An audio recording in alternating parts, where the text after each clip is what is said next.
Chapter 3846, New Invention, 2. Huyan Yichen pointed at the white jade. You can see everything. Feng Wu nodded matter-of-factly. Huyan Yichen was still shocked. I can't believe it. Although the image wasn't very clear or very big, Huyan Yichen still saw what his grandfather was doing right away. He could even recognize the words he was writing. That's amazing! Huyan Yichen cried out. You've been working on it this whole time. My grandpa is the best refiner in northern Yen, but he has never made anything like this. They're inscriptions, aren't they? Huyan Yichen studied the white jade plate in Feng Wu's hand. Feng Wu nodded and tossed him the white jade plate. Huyan Yichen caught it in a hurry, fearing that it might break. As a refiner, how could he not be excited when he saw something so amazing? The prince was equally excited. As a scheming man, he had come up with 1,000,000 ways to make use of the detector. It would no doubt help him in his future competition for the throne. Show me. He wanted to take the token from Huyan Yichen. But Huyan Yichen wanted to see it as well. He couldn't bring himself to let go of it, so he clenched his fists. The prince threw a dirty look at Huyan Yichen. Huyan Yichen pretended that he didn't see anything. The prince feigned an angry tone and asked in a low voice, Huyan Yichen? Huyan Yichen was frustrated. He darted a resentful look at the prince and said reluctantly, What kind of prince are you? All you ever do is use your power to bully me. TSK. But no matter how reluctant he was, the prince was still the heir to the throne. Huyan Yichen handed the mosquito to him in frustration. After taking it, the prince imitated Feng Wu and started working on the detector. Hey, it's coming out. Seeing that the mosquito had come out of the little cave after the prince had turned it around, Huyan Yichen moved closer to take a closer look. The aggrieved look on his face was long gone. What a careless teenager. Feng Wu couldn't help but glance at Huyan Yichen, and she was affected by his bright smile. Huyan Yichen reminded her of someone she knew. Just then, the door opened with a thump. Old Huyan came out. But they weren't looking at the old man. Instead, they were looking at the mosquito that had been hovering over his head. Old Huyan came out and saw that the eldest prince was also there. He nodded at him. He then frowned at Feng Wu. Kiddo, are you sure this plan will work? Old Huyan had focused all his attention on forging weapons and didn't have much of an advantage in terms of strategy. Not only had Feng Wu killed so many spiritual overlords, but she had also helped Huyan Yichen to make a breakthrough. Therefore, old Huyan recognized Feng Wu's intelligence. Feng Wu smiled. Yes. Old Huyan frowned. What's your plan? Feng Wu smiled. You have the right to report to the king, don't you? Write a memorial to the throne first. Old Huyan blushed. All he ever thought about was forging weapons, and he had never written a memorial to the throne before. Feng Wu said, Actually, you don't need to write anything fancy. You can just hand in a piece of paper. It's just a formality. Both old Huyan and the prince looked at Feng Wu in bewilderment. What did she mean by that? What would the blank paper do? Chapter 3847, New Plan. Neither of them asked that question, but Huyan Yichen asked curiously, What do you mean? This is a memorial to His Majesty. You can't just hand in blank sheets. Feng Wu only smiled mysteriously and didn't say anything.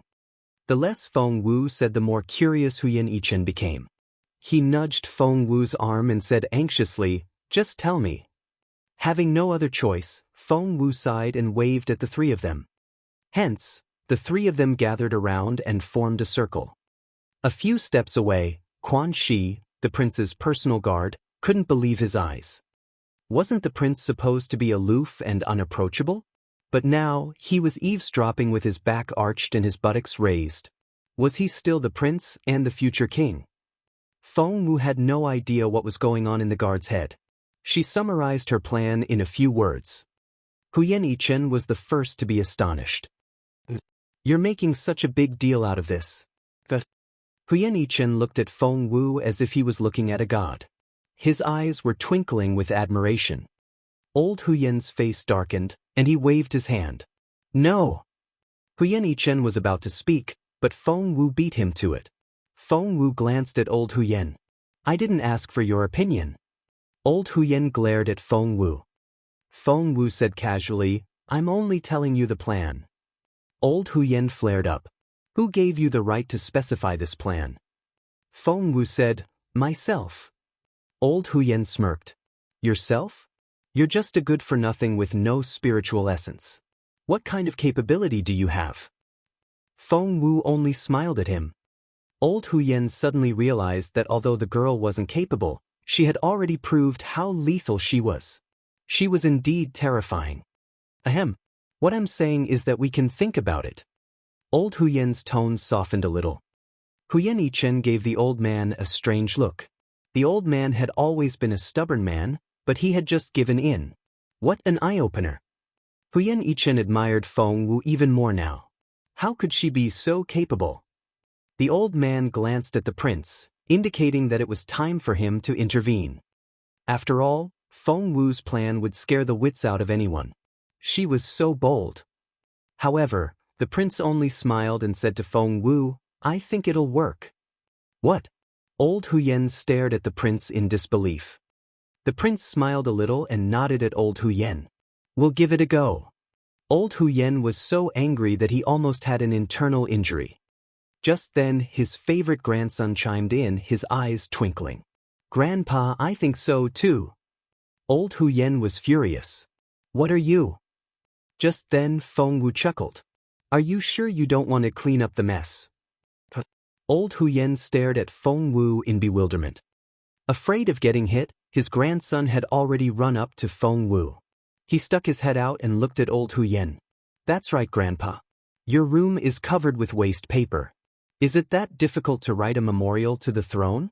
You usually force me to read, but you can't do it yourself. The old man looked astonished. How did they know that? However, his first reaction was to deny it. Glaring at Huyen Yichen with a darkened face, he said, Nonsense. I can write memorials to the throne. Huyen Yichen snapped, Grandpa, stop pretending. You look just like me when you were struggling. The old man blushed and wanted to smack Huyen Yichen, but Huyen Yichen showed him the white jade plate. Grandpa, look. It's all there.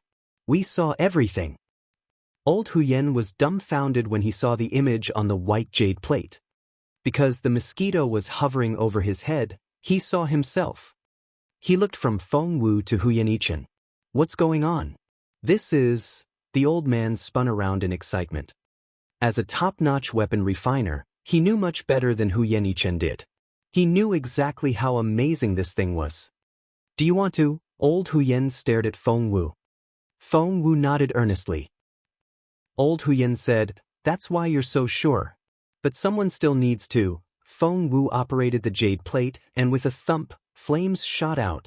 The fire was aimed at the old man's head, so fast that no one had time to react. Old Huyen's white hair was on fire. By the time old Huyen put out the fire, he only had half of his hair left. However, not only wasn't he angry, but he even held the mosquito as if it were a treasure. This is a treasure. Where did this come from? The patriarch was here. Huyen Yichen said grumpily, Of course not. Boss Feng made it. Huyen Yichen had been addressing Feng Wu as ugly girl, but he had changed it to Miss Feng the day before and was now Boss Feng. Old Huyen, on the other hand, was so excited to see the mosquito in his hands that he wanted to take it apart and study it. Huyen Yichen said anxiously, Grandpa, this mosquito is very useful. Please don't destroy it.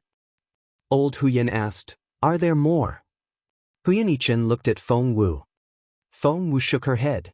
There's one more, but it's not loaded with high-explosive bullets. After that, Feng Wu handed the other and used one to old Huyen. After taking it, old Huyen didn't care about Feng Wu's Dlan and more. He shut himself in a small black room and studied the mosquito with all his attention. To him, nothing could excite him more than studying something new. After sending old Huyen away, Feng Wu let out a breath of relief as well. She then turned to the eldest prince. Shall we begin? The prince smiled and stuck out his right hand like Feng Wu did the day before. Happy working with you. Happy working with you. Feng Wu drew back her hand after a light touch, and the prince marched off after her.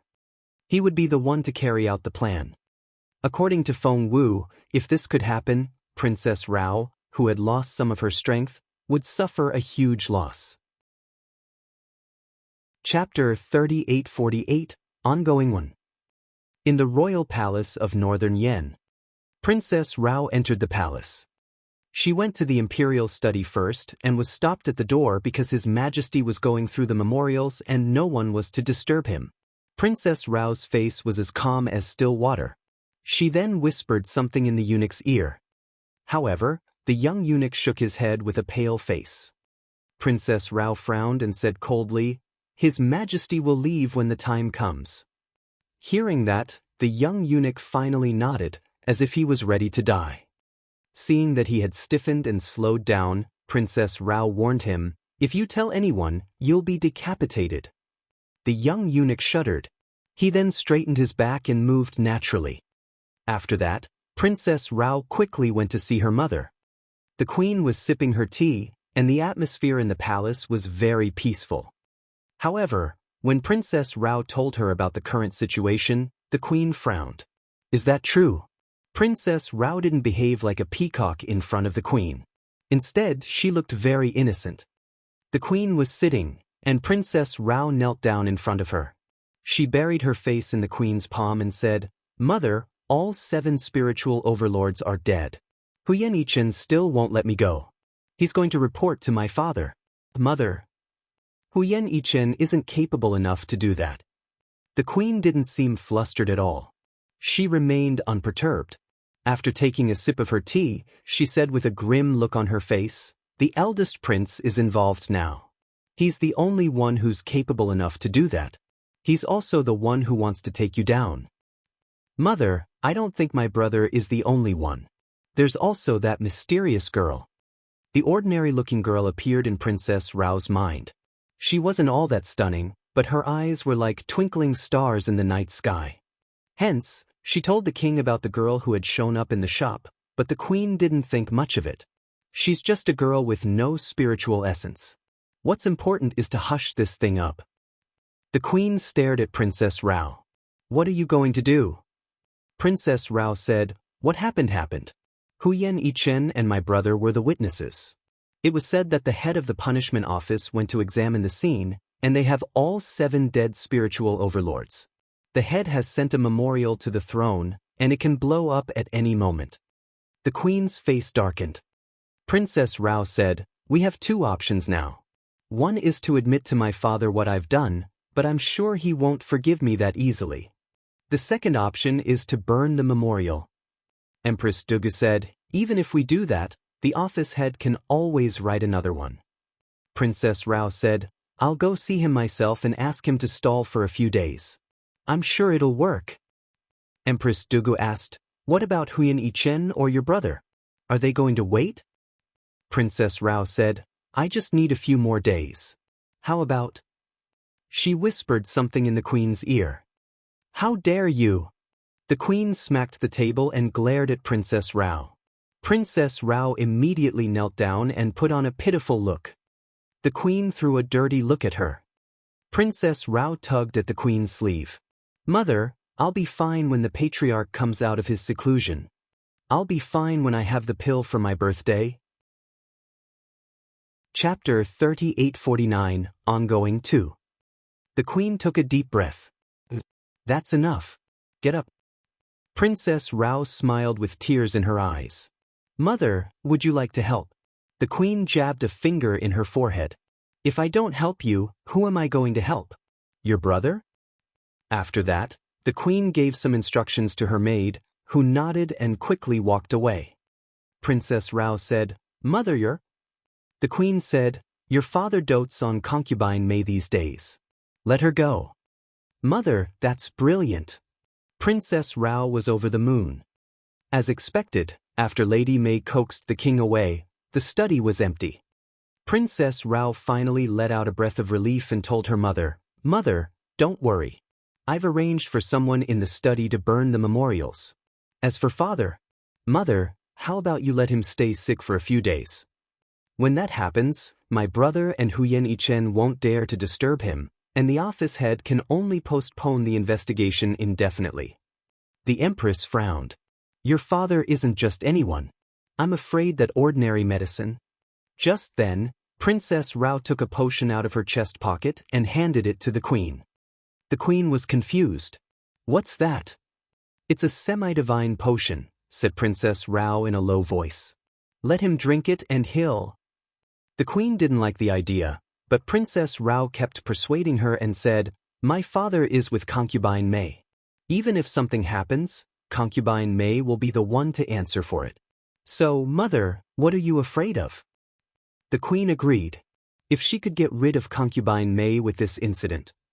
But I'm the one who recommended concubine May. She's still useful. It'll be such a shame to destroy her now. The queen sounded reluctant. Princess Rao smirked. Mother, you're too kind. Haven't you noticed? Concubine May has been getting more and more disobedient in the past few months, and she's been behaving like a spoiled child now and then. The queen paled a little. Princess Rao said, You did recommend her to the king, but now that she's earned my father's favor, she doesn't think it's because of you anymore. Mother, she's disloyal. Raoshi! The queen's voice was authoritative. But Princess Rao wasn't afraid. Mother, you have to prove that you can make her popular but can also tramp her to death. That way, she'll be obedient. Otherwise, she'll jump around even more and backfire on you. Can you accept that? The queen was lost in her thoughts. Princess Rao was still trying to persuade her. This is our best chance. Mother, we can kill 2 birds with 1 stone. The queen said, I'll think about it. Semi-divine potion aside, things didn't go as smoothly as Princess Rao thought. That was because the study was on fire. Little Lu, the young eunuch, didn't know what happened. When His Majesty wasn't around, he opened the door and snuck in to look for the memorial. However, he couldn't find it after searching for a long time, and somehow, there was a fire all of a sudden. He didn't use any fire.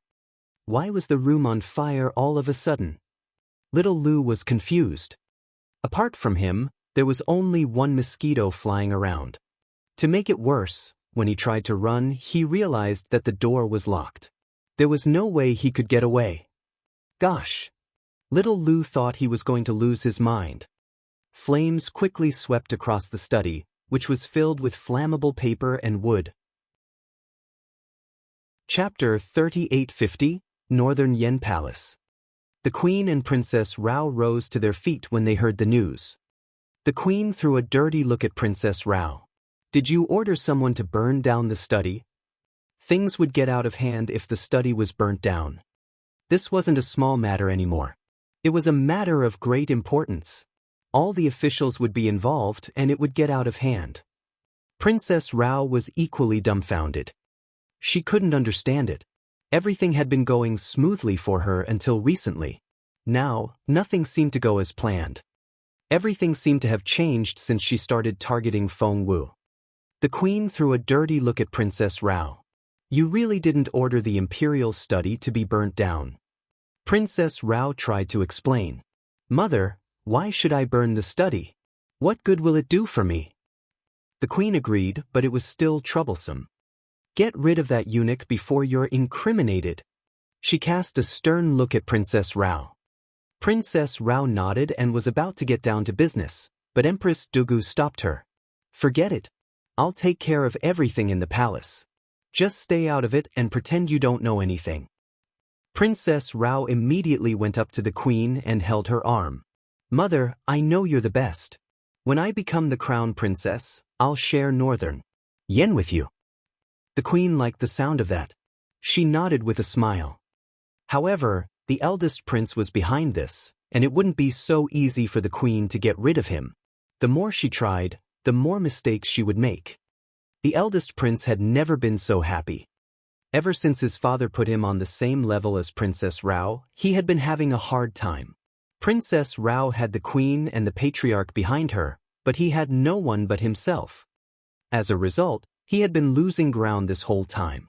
However, it worked wonders when he teamed up with Feng Wu. He now had a lot of evidence on Princess Rao. Needless to say, the mosquito had set the study on fire. She was indeed a genius girl of the Junwo Empire. The prince sighed inwardly. He had no idea when she had come up with this plan, but it had slowly trapped Princess Rao. And Lady May. Suppressing his excitement, the prince went on with what he was going to do. After leaving Princess Rao to the prince, Feng Wu had nothing better to do. However, she didn't stay idle either, for she still remembered her goal. She had to see Huyen Yanbo as soon as possible. I need to go to court, Feng Wu told Huyen Yichen. Huyen Yichen cried out, Go to court? Feng Wu nodded. Now. Huyen Yichen was confused. What are we doing in court? Is it that urgent? Feng Wu nodded. Yes. I thought you wanted to take revenge for your sister. Huyen Yichen asked excitedly, Can we kill Huyen Hongjun now? Feng Wu shook her head. Soon. Huyen Yichen was excited. All right, I'll do it for you. But after we get to the imperial palace.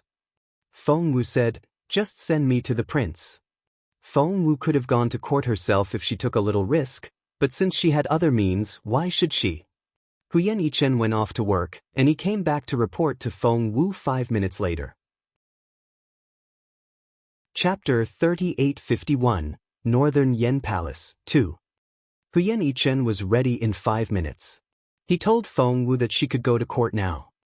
As expected, Huyen Yichen was a capable man.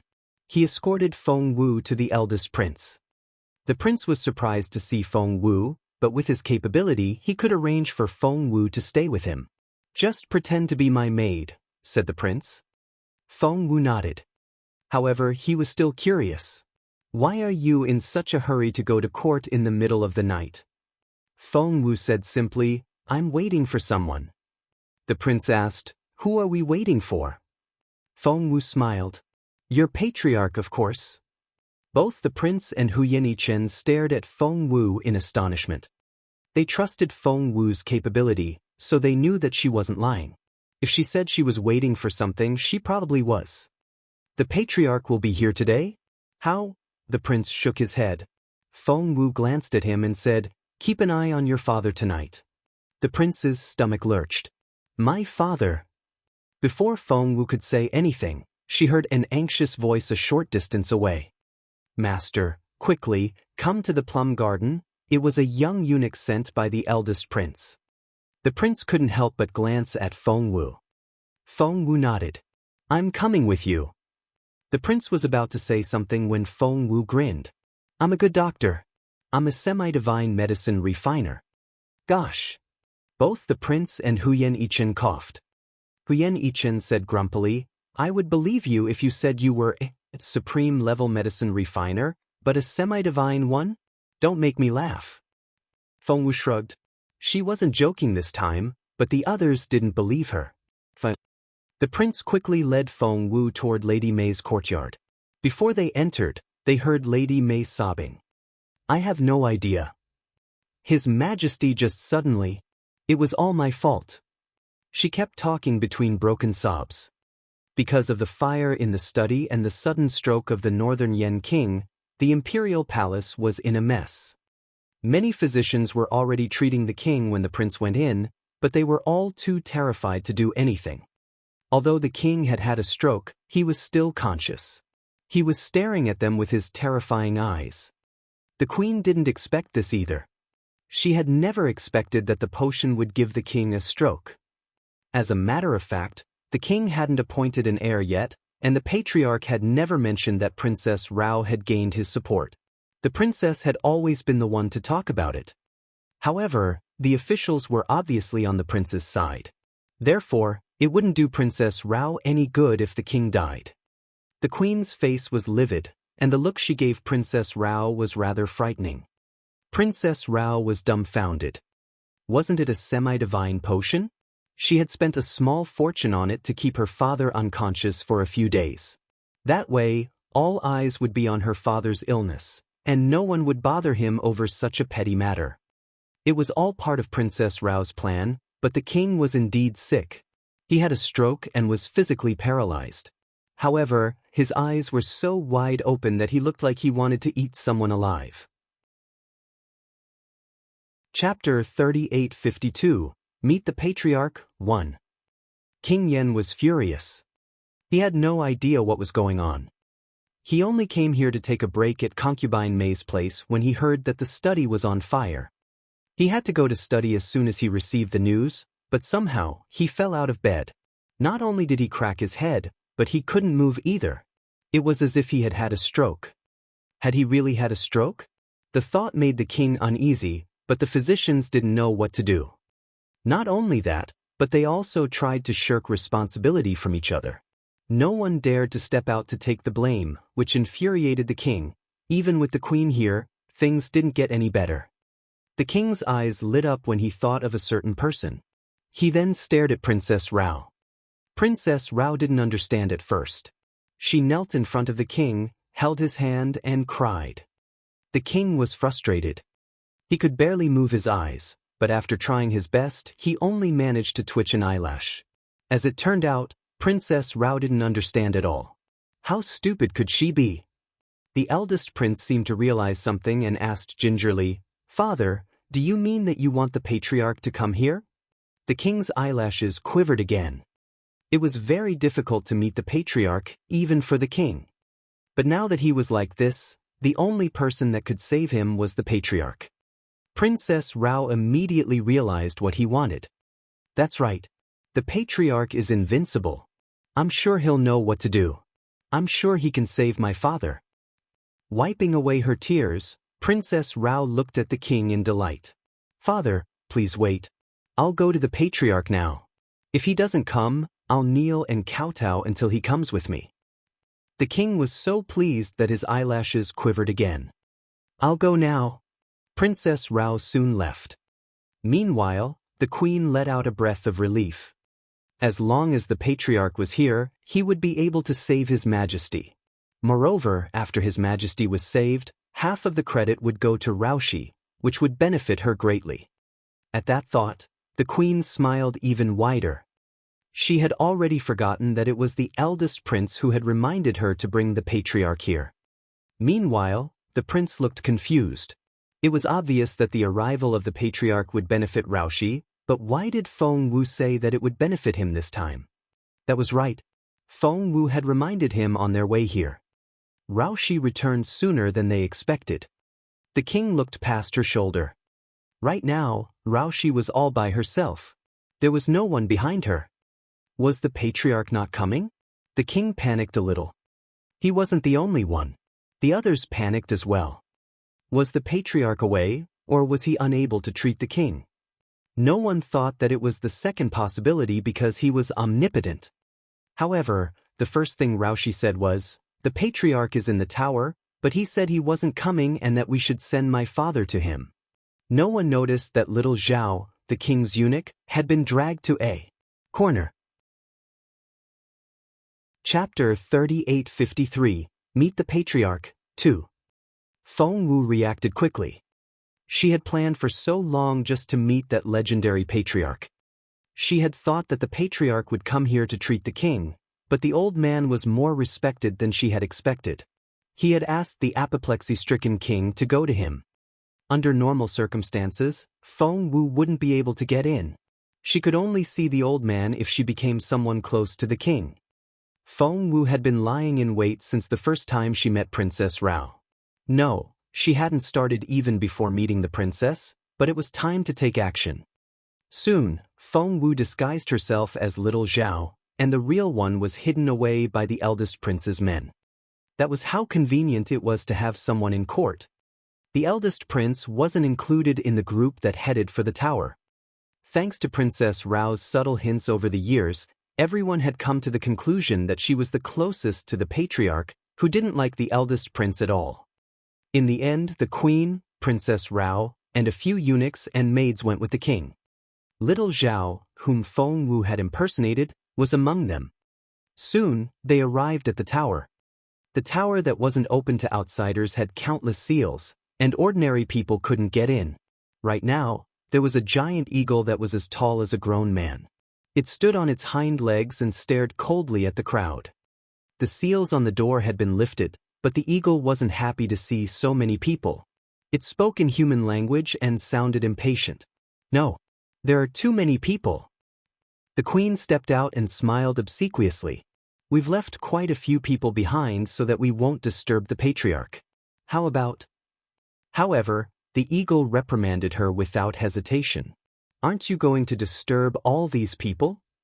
The queen blushed at the giant eagle's reprimand, but she didn't dare to retort. Meanwhile, Feng Wu was talking to little Phoenix. Is that bird? Feng Wu asked curiously. However, little Phoenix turned its head away and pretended that it didn't hear her. However, Feng Wu wasn't going to let it go. She asked with a smile, Is it the eagle that has stopped you from going in and fighting with you?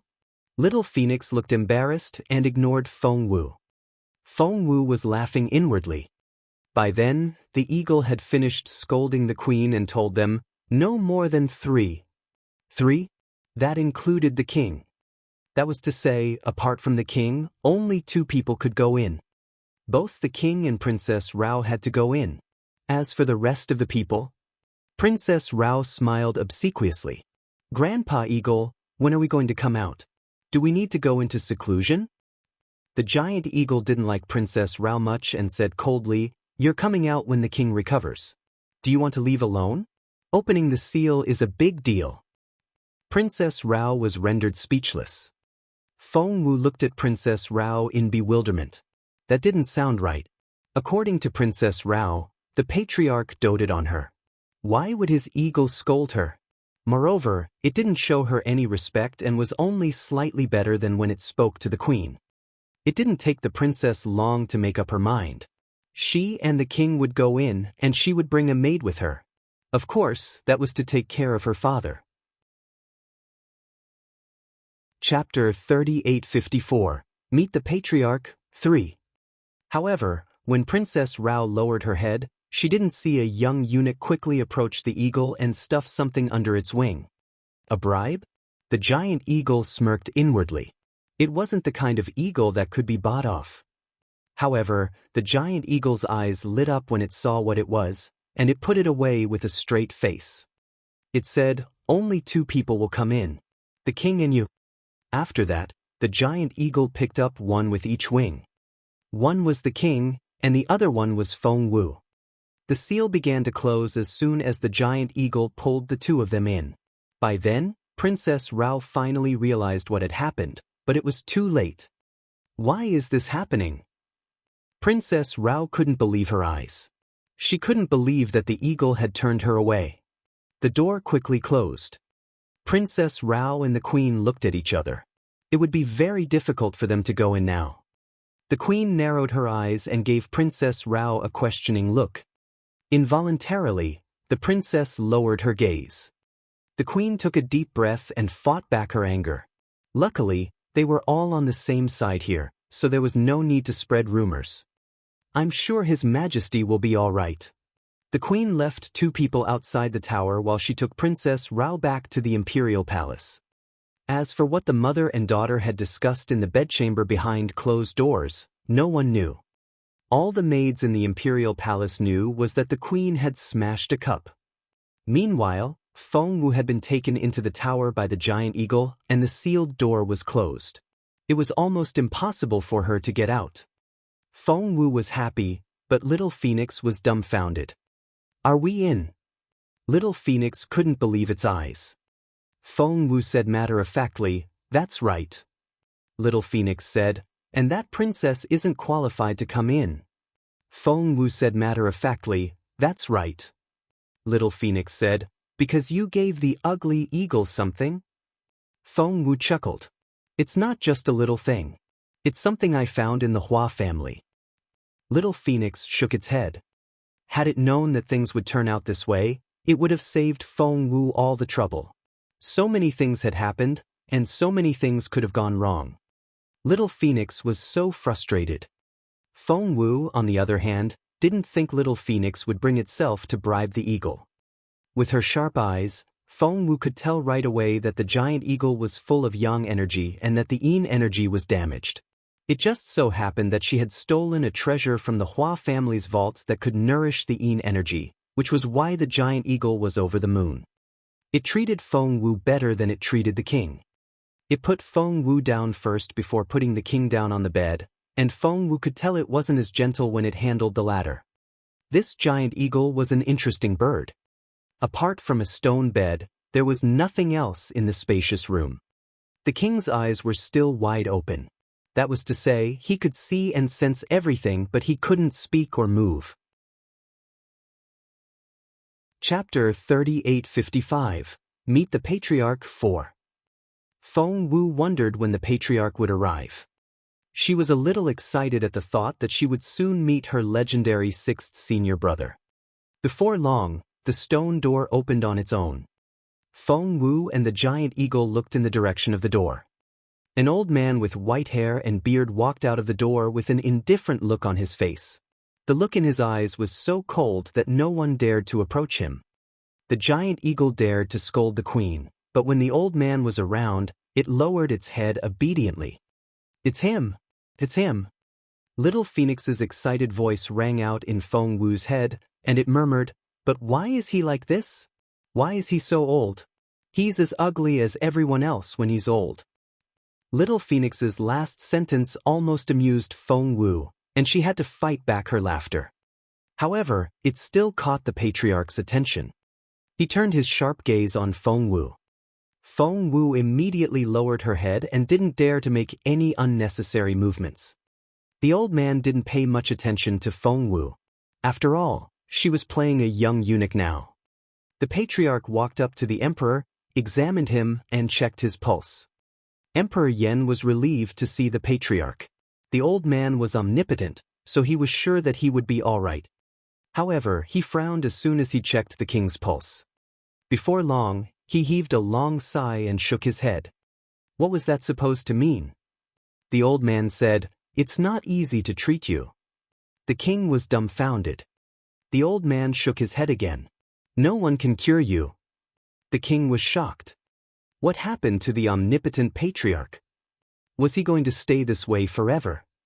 The king struggled violently and had a strong desire to live. He didn't want to stay bedridden like this. He still had his kingdom to run and his ambitions to achieve. However, the Patriarch heaved a long sigh. "If my master were here, he might be able to save you. I'm not good at medicine, so there's nothing I can do." The old man looked frustrated and sad. He looked up at the small window on the east side and said, "Master, where are you? I've missed you." He burst into tears after that. Feng Wu was dumbfounded. She had always thought that the Patriarch was an invincible ruler, but as it turned out, he was someone who would cry. Little Phoenix said grumpily, "I told you already. Yanba was picked up by your master when he was little. He used to cry all the time. He's old now, but he's still like that." Feng Wu didn't know what to say when she saw the way Little Phoenix commented on the Patriarch. He was the Patriarch of Northern Yen, not a crybaby. If other people heard what the bird said, they would probably kill Little Phoenix. The king looked at the old man in resignation. He was probably used to the old man's nostalgia for his master, so he remained very calm. Chapter 3856, Junior Sister, 1. "Help me." The king had no choice but to remind the Patriarch. He used all his strength to say those words. The Patriarch glanced at the king and heaved a sigh. "I'll send you some spiritual essence. That's my only option. Let's see how much it can help you." Cure him? That was impossible. The king couldn't believe his eyes. Wasn't the Patriarch supposed to be omnipotent? But he was right. The Patriarch was indeed an expert in refining weapons, but his medical skills, as expected. When the Patriarch injected his spiritual essence into the king's internal organs, it did help with his condition. At least he could talk now. "Thank you, master." The king let out a breath of relief. It was already a big step for him to be able to speak again. He just needed to hold on a little longer. However, as soon as he thought that, the Patriarch shattered his hope. "Don't overthink it. I've done everything I can. There's nothing else I can do," the Patriarch said indifferently. The king was baffled. Although he could speak, he still couldn't move. "Master, what should I?" The king had a lot of respect for the patriarch. The patriarch waved his hand and said calmly, "Unfortunately, my second senior brother isn't here. He's the best doctor. If we can find him, we may be able to treat you." "Then where can we?" the king asked. The old man looked nostalgic again. He waved his hand and rose to his feet. "Master, master," the king panicked. What was going on? Was he going to be like this forever? However, the old man didn't stop just because of that. Just then, the young eunuch, who had been standing next to the king's bed, moved. He ran after the old man. The king was pleased. Little Zhao was indeed a loyal servant. Meanwhile, little Zhao followed the patriarch out of the room. The old man frowned when he heard the noise, but he didn't linger. No one could catch up with him. Just then, Feng Wu suddenly called out, "Hu Yan Yan Ba." Feng Wu's voice almost frightened the eagle to death. That name. It threw a dirty look at Feng Wu and was going to drag her out. However, at that moment, a little bird flew out and blocked the eagle's way. The two birds started fighting right away. Yan Ba. The patriarch stopped abruptly when he heard that name. It had been years since anyone used that name, so long that he had forgotten about it. He suddenly turned around and saw a young eunuch standing a short distance away. Looking past Feng Wu, the old man looked to his left and right, but there was no one there. He must have been hallucinating. "Senior brother Hu Yan." Feng Wu wiped the disguise off her face and showed him her real face. The patriarch narrowed his eyes. "That face. You." Patriarch Hu Yan quickly walked up to Feng Wu and stared at her. "Junior sister. Are you really her?" He was thrilled. "Although there's only a 50% to 60% resemblance, are you really my junior sister?" Exhilarated, Patriarch Hu Yan burst into tears. Chapter 3857, Junior Sister, 2. Feng Wu didn't know what to say. She had thought that it would take a lot of effort to convince her sixth senior brother, but as it turned out, he was already addressing her as junior sister. Feng Wu was confused. "How do you know I'm her?" Patriarch Hu Yan nodded repeatedly. "Yes, you look just like her. Although you don't look exactly the same, you're definitely my junior sister. I didn't know you were really reincarnated. You're so cruel."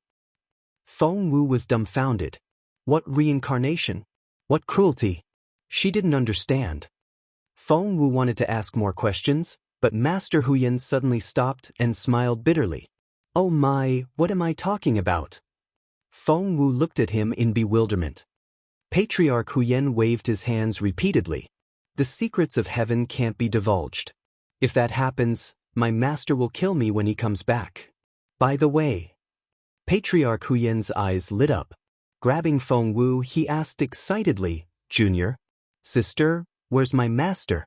Have you seen him? Is he really alive?" Feng Wu asked, "How do you know that?"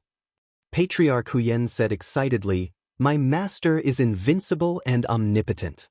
He's survived 10,000 tribulations, and he's been everywhere. How can he be dead?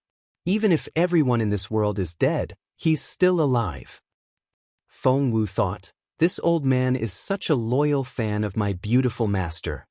Feng Wu looked back at the stone room. Only then did Patriarch Hu Yan realize what was going on. He told the eagle, "Take him back to the imperial palace." He couldn't talk to his junior sister while an outsider was there. He had a lot of questions for his junior sister. Just then Feng Wu chuckled.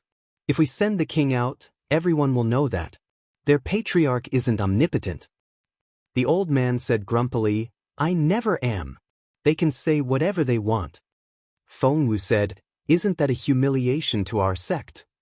The old man said, "Too bad that your second senior brother died in the war. Otherwise, his medical skills would be incredible. He can treat anything. He's a semi-divine medicine refiner, second only to my master." "A semi-divine medicine refiner?" Feng Wu rubbed her chin. Patriarch Hu Yan nodded. "That's right. He's very impressive. Unfortunately." Before he could finish, Feng Wu smiled. "Sixth senior brother, I can treat the king." Patriarch Hu Yan looked at Feng Wu in amazement. You. He didn't think his junior sister could do it because she didn't have medical skills back then. Feng Wu nodded. Yes, I can. I'm the reason he's like this now. After that, Feng Wu told him everything, starting from how she came all the way from the Junhua Empire to see Huyan Yanba. After much hardship, she finally arrived at the northern Yan kingdom but was stopped by the tower. She was going to fly Little Phoenix in, but the bird couldn't make it. In the end, she had no choice but to use this method. Patriarch Huyan's mouth fell open. Was his junior sister still so capable after she reincarnated? She had single-handedly shaken the entire northern Yan kingdom and dragged the king down with her.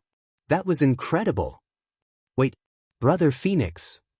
Patriarch Huyan cried out. Looking over his shoulder, he saw a little bird on Feng Wu's shoulder. Chapter 3858, Junior Sister, 3. It reminded him of when the bird used to stand on his master's shoulder. Patriarch Huyan was so excited that his face turned scarlet red, and he burst into tears. Brother Phoenix. Seeing Little Phoenix, Master Huyan was so excited that he almost burst into tears again. Feng Wu sighed inwardly. Little Phoenix was right. The old man was indeed a crybaby. When Little Phoenix landed on Huyan Yanba's shoulder, the giant eagle shuddered. What the heck? They knew the patriarch. Little Phoenix was complaining to Patriarch Huyan and wouldn't stop talking. It even glanced at the giant eagle, which scared the latter out of its wits. How dare that bird stop you? I'll smack it for you. Patriarch Huyan was on Little Phoenix's side. The giant eagle almost burst into tears. But it didn't say that it knew you. The giant eagle was a very capable cultivator at the peak of the spiritual overlord stage. It could stop Little Phoenix, and everyone would address it as Master Eagle. Even if the queen was here, it could use the power of Master Huyan to scold her. But now it was terrified. Master Huyan didn't expect that Master Phoenix, who used to be so capable, couldn't even defeat a little eagle. He felt so sorry for the bird. However, it pained Patriarch Huyan to hear what Little Phoenix said about Feng Wu. Junior sister, you've lost your cultivation ability, haven't you? Patriarch Huyan checked Feng Wu's pulse in a hurry. But it's only temporary. If it's permanent, even the primordial heaven pill will be useless. Patriarch Huyan let out a breath of relief and led Feng Wu inside. Our master let me hold onto such a pill, and I've been guarding it for you for years. I didn't expect to see you here. Recalling a rumor, Feng Wu asked curiously, but sixth senior brother, didn't they say that Princess Raoshi would be given this pill for her birthday this year? However, Patriarch Huyan's eyes widened. Raoshi? Who's that? Feng Wu cleared her throat and pointed at the king. His daughter. Oh, you mean her, said Patriarch Huyan. She does come here quite often to clean the tower, but she never stays long, and she's not allowed inside. By the way, what did you say? What about her birthday? Feng Wu was astonished. Cleaning. Did Princess Raoshi come to the tower just to clean the place? But Feng Wu remembered that the rumor she heard was. Feng Wu couldn't help but ask that question. Patriarch Huyan frowned. She's here to clean the room, isn't she? With a bucket and a cloth? The last part of the question was directed at the giant eagle. After all, there was only one person and one eagle in the tower. The giant eagle nodded. That's right. She'll be here in 2 days. You'll see. Taking Feng Wu's hand, Patriarch Huyan said, Let's go. Your cultivation level is the most important thing. You don't need to worry about such petty things. After that, he tried to drag Feng Wu away. Feng Wu tossed a bottle of potion to the eagle. This is to treat the king.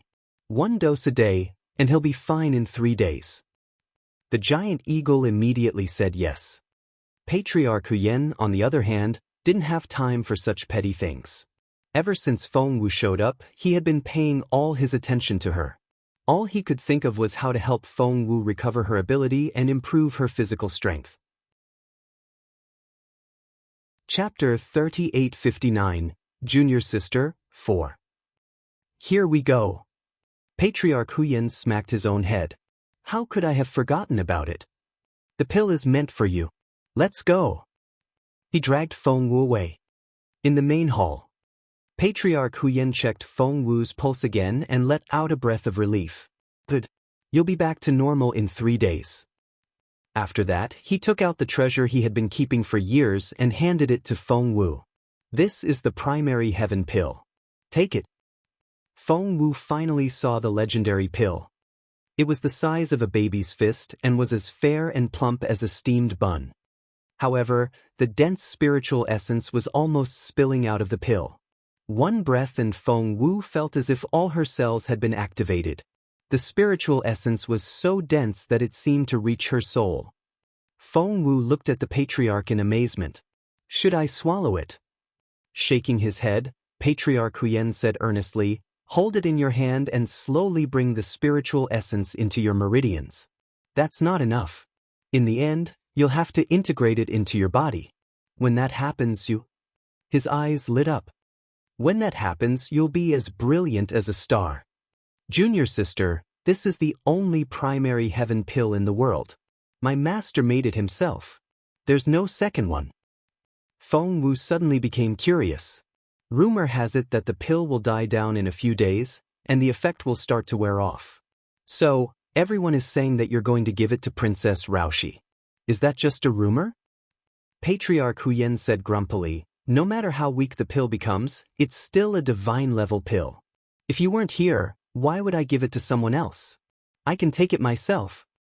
Seeing the angry look on his face, Feng Wu chuckled.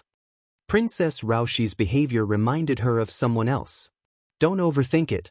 Your top priority now is your cultivation and physical quality. Patriarch Huyen poked his junior sister's forehead affectionately. Forget about it. You don't have any spiritual essence now, and we can't let that happen anymore. With your weak physical quality, killing you will be as easy as killing an ant. If anything happens to you, I'll never forgive myself. Patriarch Huyen let Feng Wu start, but he didn't go out himself. Not only did he have to guard Feng Wu, but he also had to send her spiritual essence to help with her cultivation. Time ticked by. Just as Patriarch Huyen said, Feng Wu was slowly getting her cultivation ability back. Spiritual Master, Spiritual Grandmaster, Spiritual Elder. She soon reached the peak of the Spiritual King stage. Before, Feng Wu was already a junior spiritual overlord, but now she had reached the peak of the Spiritual King stage in a day. Seeing the rapid increase in Feng Wu's cultivation level, Master Huyen was baffled as well. His junior sister seemed to be even more talented than she used to be. That was incredible. She was only in her teens, but she was already.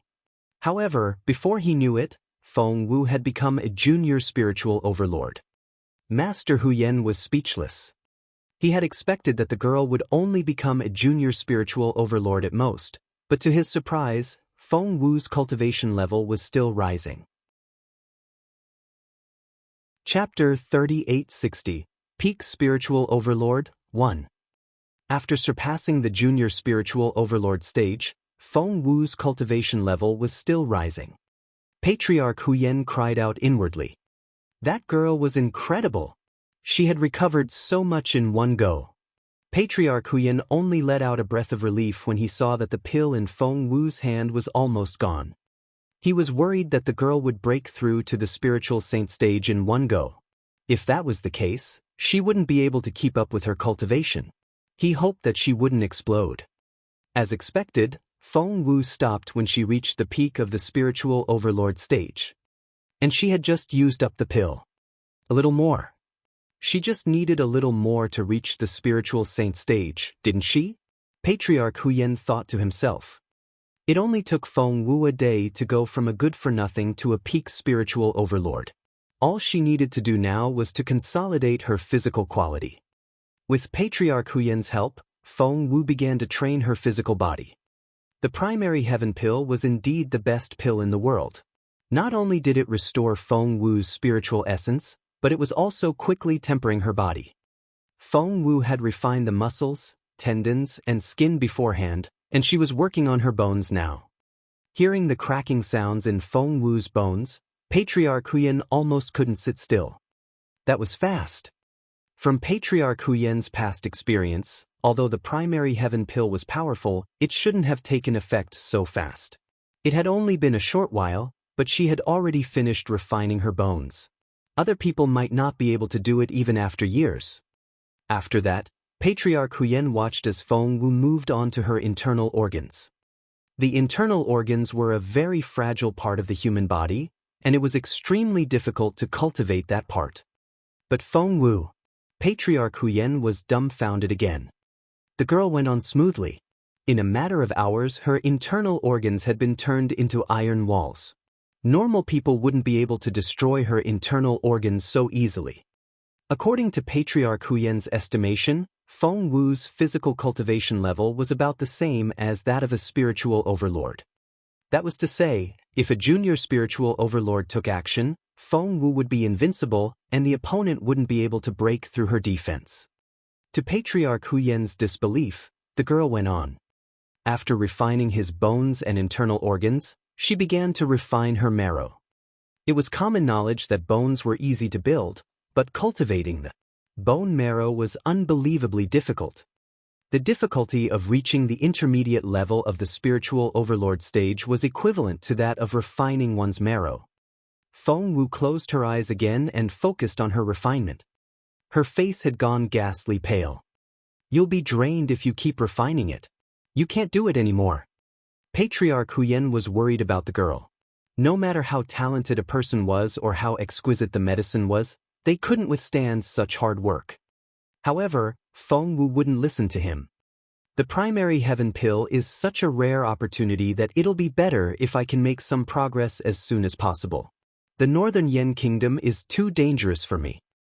Feng Wu sat down cross-legged and spoke in a trembling voice. Patriarch Huyen could tell that Feng Wu was exhausted. In the past, no one would dare to defy him. However, the girl wouldn't listen to him now, and there was nothing he could do. "Then refine the marrow. After that, you'll have to listen to me. You can't refine anymore." "All right," Feng Wu said. Chapter 3861, Peak Spiritual Overlord, 2. It was true.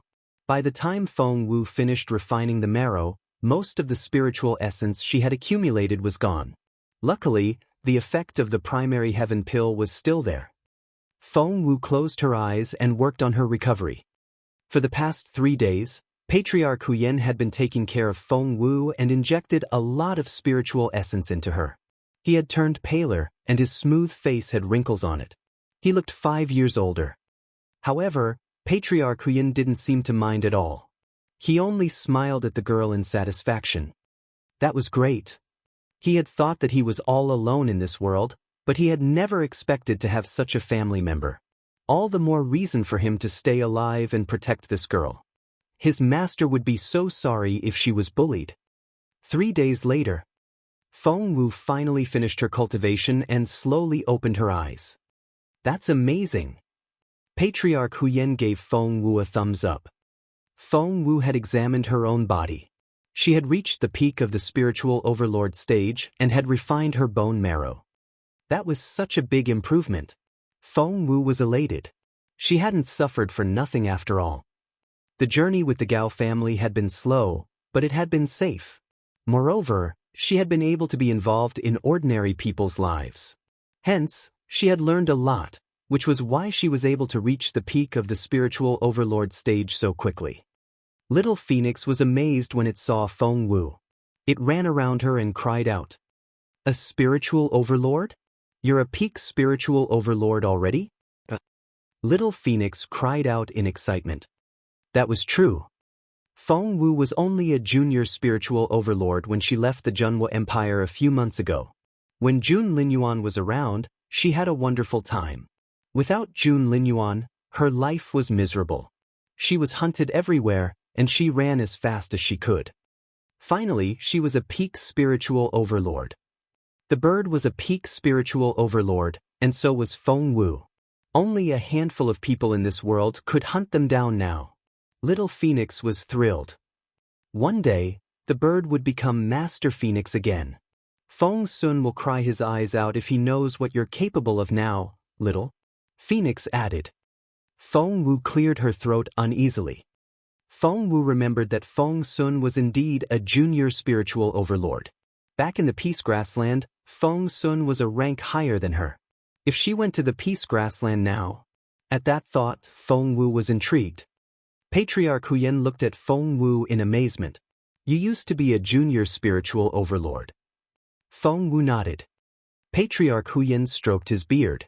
Your breakthrough is indeed a little too fast. No one can rise from junior to the peak in such a short time. How many levels are there in between? Little Phoenix nudged Patriarch Huyen. Teehee, little Yanba, you have no idea how talented our girl is. She's even more talented than before. Maybe she'll just be a little less accomplished than our master in the future. Patriarch Huyen nodded. He had realized in the past few days that she was indeed very talented. After all, Little Phoenix worshipped Mu Jiuzhou the most, so even if it had to compliment Feng Wu, it would mention Mu Jiuzhou first. Patriarch Huyen was even more so. He was Mu Jiuzhou's biggest fan, and no one could surpass his master. Chapter 3862, Peak Spiritual Overlord, 3. Unfortunately, my master will never see my junior sister like this again. Patriarch Huyen sounded aggrieved as he spoke, and tears rolled down his cheeks. Why is my master gone? How? Seeing that he was crying again, Little Phoenix was speechless and turned to Feng Wu. Feng Wu rubbed her temples. She finally realized that her sixth senior brother was indeed prone to crying. He was so arrogant and omnipotent in front of the king and the others, but who knew what he was like behind their backs? She didn't know whether to laugh or cry. Feng Wu patted him on the arm. Senior brother Huyen. Junior sister will never see master again, never? I often dream that master is still alive, and we're still living carefreely by his side. All our senior brothers are there too. Patriarch Huyen pounded his chest and stomped his foot as he cried. Feng Wu said, Says who? Master is still alive. However, Patriarch Huyen wouldn't believe her. Senior sister, please don't make fun of me. Although I often mistakenly think that my master is still alive, after so many years, he burst into tears again. Feng Wu rubbed her forehead. Meanwhile, Little Phoenix shrugged and looked at Feng Wu in resignation, as if saying, I told you so. Feng Wu didn't know whether to laugh or cry. She poked Patriarch Huyen with a finger. Senior brother Huyen, it's true. My master is still alive. Patriarch Huyen said, You said that master is still alive. Where is he? Feng Wu said, He's in a very safe place now, and we won't see him until the time is right. But don't worry. He'll wake up. Patriarch Huyen wiped his tears and gave his junior sister a pleading look. Really? Feng Wu rubbed his head. It's true. Trust me. My master is still alive. He's still alive. Patriarch Huyen sobbed. However, he felt that he was in such a sorry state, so he turned around and wiped his tears. From behind, his shrugging shoulders showed how excited he was. Feng Wu patted him on the shoulder and asked curiously, By the way, you mentioned our 3 senior brothers just then. Are you in touch with them? The mention of that infuriated Patriarch Huyen. No. He snorted. Wait, there seemed to be more to it. Feng Wu asked curiously, Then, why is that? She had seen her 3rd senior brother from afar. It was proof that he was still alive. Patriarch Huyen waved his hand. It's nothing good. Kiddo, don't ask. Feng Wu almost stomped her foot. What was wrong with these people? When she asked for the truth, they all told her not to ask. Senior brother, I'm not a child anymore. I'm already a peak spiritual overlord. Feng Wu said as she showed him her biceps. Patriarch Huyen rolled his eyes at her. Even if you're a peak spiritual overlord, you're still in your teens. It's not for you to worry about. Be a good girl and don't ask. Feng Wu didn't know what to say. It seemed to be something so important that even a peak spiritual overlord wasn't qualified to take part. She was so curious. Chapter 3863, Peak Spiritual Overlord 4. Just then they heard a noise outside. Feng Wu was confused. What's outside? It just so happened that Feng Wu's cultivation level and physical strength had been refined, and she could come out now. She came out to find the giant eagle. The giant eagle stumbled back as soon as it saw Feng Wu. The feeling Feng Wu gave it was completely different from 3 days ago. 3 days ago, she was just an ordinary girl, but now, she gave out a dangerous feeling. You, the giant eagle took a deep breath. You're a peak spiritual overlord. Feng Wu was amazed. You can tell? The eagle said grumpily, I'm not blind. Feng Wu was confused. But I have the concealing jade with me. Isn't it supposed to cover my tracks? The giant eagle snorted. Patriarch Huyan smacked the eagle on the head. How can you talk to your Ant Master like that? Ant Master? The bird didn't know what to say. Patriarch Huyan glanced at the giant eagle and said sternly, Why aren't you greeting your Ant Master? Patriarch Huyan was a crybaby when he was around Feng Wu and Little Phoenix, but when he was around other people, he was like a real patriarch and an invincible figure. He didn't get angry but was very intimidating. The giant eagle cringed right away. It glanced at Patriarch Huyan and saw that the old man's face had darkened. It lowered its head and greeted Feng Wu, calling her Little Antmaster. Feng Wu tossed it another pill. The giant eagle was elated, and its eyes lit up. However, it didn't dare to take the bribe this time. Instead, it carefully observed Patriarch Huyan. Patriarch Huyan stood there proudly with his hands behind his back. Seeing the look in the eagle's eyes, the old man snorted. That's a greeting gift from your Ant Master. Take it. Yes. The giant eagle was very excited, and it carefully put away the treasure. That was the most useful treasure.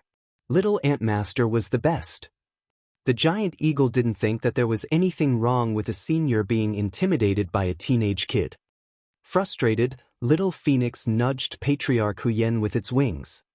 Patriarch Huyan looked at it in bewilderment. Me. Little Phoenix stared at him. Only then did Patriarch Huyan realize what the bird meant. He nodded at the eagle. The giant eagle felt uneasy. It had fought Little Phoenix before, and the bird had been defeated. It had even kicked the bird out. Not only that, but the giant eagle had also wondered if it should stew the bird and eat it. Now that things had turned around, the giant eagle wanted to cry. The patriarch used to say that this was a world that valued martial prowess above everything else, and one's fists were everything. But now, come here and pay your respects to your younger martial uncle. Seeing the look on the eagle's face, Patriarch Huyan couldn't help but frown and beckoned it over. The giant eagle didn't like the sound of that at all. Next to them, Little Phoenix stuck out its tail and mimicked Feng Wu's action. It reminded Feng Wu of a despicable person who had gotten what he wanted. Feng Wu found it hilarious. Ha! Patriarch Huyan's face darkened. The giant eagle, which had scolded the queen without hesitation, looked up at Patriarch Huyan with a pitiful look on its face and said angrily, Didn't you say that this world cares only about martial prowess? That bird can't defeat me. Little Phoenix said proudly, Are you not convinced? The giant eagle raised its chin and said proudly, I just can't accept it. Chapter 3864. Keep it to yourself, L. Little Phoenix waved its paw like a boss. If you don't like it, keep it to yourself. Feng Wu almost burst out laughing. Why did the bird copy her? Moreover, she was never that proud. She was supposed to be such a lovely girl. Little Phoenix threw a dirty look at Feng Wu, telling her to keep her silence. Feng Wu nodded and turned away. The eagle was furious. You! Patriarch Huyan didn't know what to do. Feng Wu tugged at her sixth senior brother. Just leave them be and let them fight among themselves. We'll talk after they figure out who's the winner. Feeling aggrieved, Little Phoenix glared at Feng Wu. Aren't you going to help me? Feng Wu glanced at it. You can't even defeat your junior martial nephew. How dare you call yourself its martial uncle? Little Phoenix was furious. I. Seeing that Feng Wu was on its side, The giant eagle immediately felt that Feng Wu was the best person in the world. Its eyes twinkled. Just then, Feng Wu remembered something. Gosh, how could I have forgotten? Little Zhao was no longer here after she turned back into Feng Wu. The king wasn't stupid, so of course he would be suspicious. Hence, Feng Wu asked the eagle, "How's His Majesty doing?" The giant eagle was too busy bickering with Little Phoenix to hear what Feng Wu said. Having no other choice, Feng Wu had to go in herself. The king was in a bad condition before and couldn't move at all. However, he was much better now and could move a little, but he still couldn't get out of it. He was confused when he saw Feng Wu. Feng Wu examined him carefully and said, "You'll be able to move soon. Don't worry." The king looked alarmed. "Who are you?" Feng Wu took out a tube of medicine and injected it into the tube. She then pushed the tube upward, and a few drops of liquid gushed out. Emperor Yan's stomach lurched when he saw the medicine. He had never seen such a needle before. "What are you going to do to me? Get out, get out." The king panicked. Feng Wu thought, "I didn't know that kings could panic. Emperor Wu is much better than this one, and Jun Linyuan is much better than his father." While the king was shouting, Master Huyan came in and stood behind Feng Wu. Patriarch. In front of the old master, the king wasn't the supreme ruler anymore. He was like a youngster who admired his father. Right now, he was looking eagerly at the old master. Patriarch Huyan threw a dirty look at him. "Shut up." Hence, the king immediately shut up and didn't say another word. He only looked a little aggrieved. The patriarch turned to Feng Wu in surprise. "You're a good doctor, aren't you?" Feng Wu adjusted the injection and nodded. Come to think of it, Feng Wu was the reason that the king was in such a state, and after what he had gone through. Although Feng Wu wasn't going to let him know the truth, she still had to save him. She didn't want to owe him anything, so she had to get it over with. Patriarch Huyan asked curiously, "What level are you?" Feng Wu stared at the syringe in her hand and casually said, "I'm a semi-divine medicine refiner now." The king was astonished. The patriarch gave Feng Wu a strange look. "You're already a semi-divine medicine refiner? Have you learned all the master skills?" Chapter 3865. Keep it to yourself, too. Feng Wu said indifferently, "I haven't been able to learn them all. If I could, I would be a divine medicine refiner at the very least. I only know a limited amount." Master Huyan didn't know what to say. The girl was only in her teens, and she had reincarnated. She had no memory of what happened in her previous life. That was unbelievable. Patriarch Huyan didn't think Feng Wu was bragging, for that was how things worked in his sect. All his fellow disciples were geniuses, or his master wouldn't have taken them in. The king didn't believe it at first, but when he saw Patriarch Huyan's attitude toward Feng Wu, he immediately changed his attitude. "Are you really a semi-divine medicine refiner?" The king didn't dare to underestimate the teenage girl. He thought to himself, maybe she's over 100 years old, but she just looked young. Feng Wu had no idea what was going on in his head. She only said indifferently, "Give me your hand." The king obediently held out his hands. Feng Wu grabbed one of the hands and injected the tube of medicine. The king felt the pain at first, but it soon disappeared. He only looked at Feng Wu in amazement. "Are you trying to save me?" Because he had seen with his own eyes how special Patriarch Huyan was toward Feng Wu, he didn't dare to act like a king in front of Feng Wu. Feng Wu nodded with a straight face. The king nodded. He didn't dare to criticize Feng Wu for her aloofness. Instead, he thought that was what a genius doctor should be like. However, the king was confused. "Well, may I ask where my eunuch is?" He had been taken care of since he was little, but the eagle couldn't be bothered. The bird thought it was already very kind of it to feed him on time. Right now, the king didn't feel very comfortable. Feng Wu's stomach lurched. She had forgotten about it. She had to get little Zhao here. Hence, after the injection, Feng Wu turned around and told the giant eagle, "I'll write a letter. Bring the eldest prince here." The giant eagle nodded obediently. The king no longer had any doubts about Feng Wu's identity. The giant eagle didn't even talk to him, the king, but this girl, junior sister. Soon, Patriarch Huyen led Feng Wu away. The king's eyes widened. He couldn't believe his ears. He had thought that the girl was the patriarch's new pupil, but as it turned out, she was his junior sister. Although the king had heard that the patriarch was Mu Jiuzhou's pupil, it was only a rumor. No one knew who his master really was. But now, a junior sister had shown up out of nowhere. That was to say, she really was a senior. Her status was higher than he had expected. Could she really be an old lady? The king thought to himself. Feng Wu told the giant eagle to deliver the message. The giant eagle usually stayed in the tower. Of course, when the patriarch went into seclusion, it would take a walk in the dark when it was bored. Therefore, it was quite familiar with the capital city. Where should the eldest prince be? The giant eagle racked its brain with a letter in its mouth. Chapter 3866. Keep it to yourself. 3. He had to be in the royal palace, right? The giant eagle then swaggered toward the palace. Needless to say, the giant eagle was stopped outside the gate.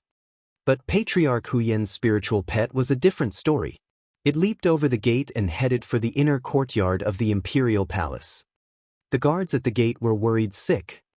However, it alarmed the secret guards of the inner courtyard. The giant eagle had been with the patriarch when the king worshipped the ancestors, so the secret guards recognized the bird. They didn't dare to do anything and could only follow it from afar. The giant eagle didn't know where the eldest prince lived. It flapped its wings and shouted, "Your Royal Highness! Your Royal Highness!" As for what the prince's name was, sorry, it didn't know. Things weren't looking good for the prince at the moment. The patriarch and the queen were said to be supporting Princess Rao, but the prince had no one. The king was indeed on his side, but if he really had a stroke and couldn't speak, the prince thought that Princess Rao would have a very high chance of winning. He was a little frustrated. Princess Rao also knew that she had the upper hand. Therefore, she had launched a few attacks and the prince had lost quite a few men. While the prince was disappointed and Princess Rao was gloating, there was a strange noise in the air. After all, the eagle spoke in a strange way. Everyone in the imperial palace heard its voice. The entire imperial palace knew there was a visitor. Quan Shi, the crown prince's guard, told him that it was a giant eagle, which belonged to Patriarch Huyen. The prince's heart skipped a beat. Had something happened? He had sent Feng Wu in with a disguise earlier, and little Zhao was still locked up here. If he was caught, the prince panicked a little. Soon, the giant eagle arrived. It wasn't alone. Princess Rao, the queen, and many other people in the palace were there as well. The queen thought that the giant eagle was here for revenge, so she brought a bunch of palace ladies who were there to pay her respects. Hence, they all gathered in the eldest prince's residence. Seeing the prince, the giant eagle was about to throw the envelope at him out of habit, but then it recalled what Feng Wu said. Well, the giant eagle cleared its throat and asked, "So, you're the eldest prince?" The prince nodded. "Read it then." The giant eagle mimicked little phoenix and crossed its wings. It looked very proud. The giant eagle found the posture proud and confident, which showed how wise it was. Suppressing his nervous feeling, the crown prince began to read the letter. He saw the signature first. It was Feng Wu. What was going on? Since when was Feng Wu bold enough to sign her own name? Moreover, she had even sent Grandpa Eagle out to deliver a letter. What was wrong with this girl? She didn't look like she had done anything wrong. They greeted the eagle respectfully. Even the king had to talk to the eagle nicely, so of course, the queen didn't dare to offend it. Princess Rao greeted him as well as if she was very close to the giant eagle. Seeing that she still needed to clean the tower every day, the giant eagle nodded at her. That simple reply was enough to make Princess Rao very pleased with herself. She was the only one who could walk into the tower and get close to the patriarch. As expected, the others all looked envious. In northern Yen, Patriarch Huyen was the ultimate protector, and his only spiritual pet, the giant eagle, was also an outstanding figure.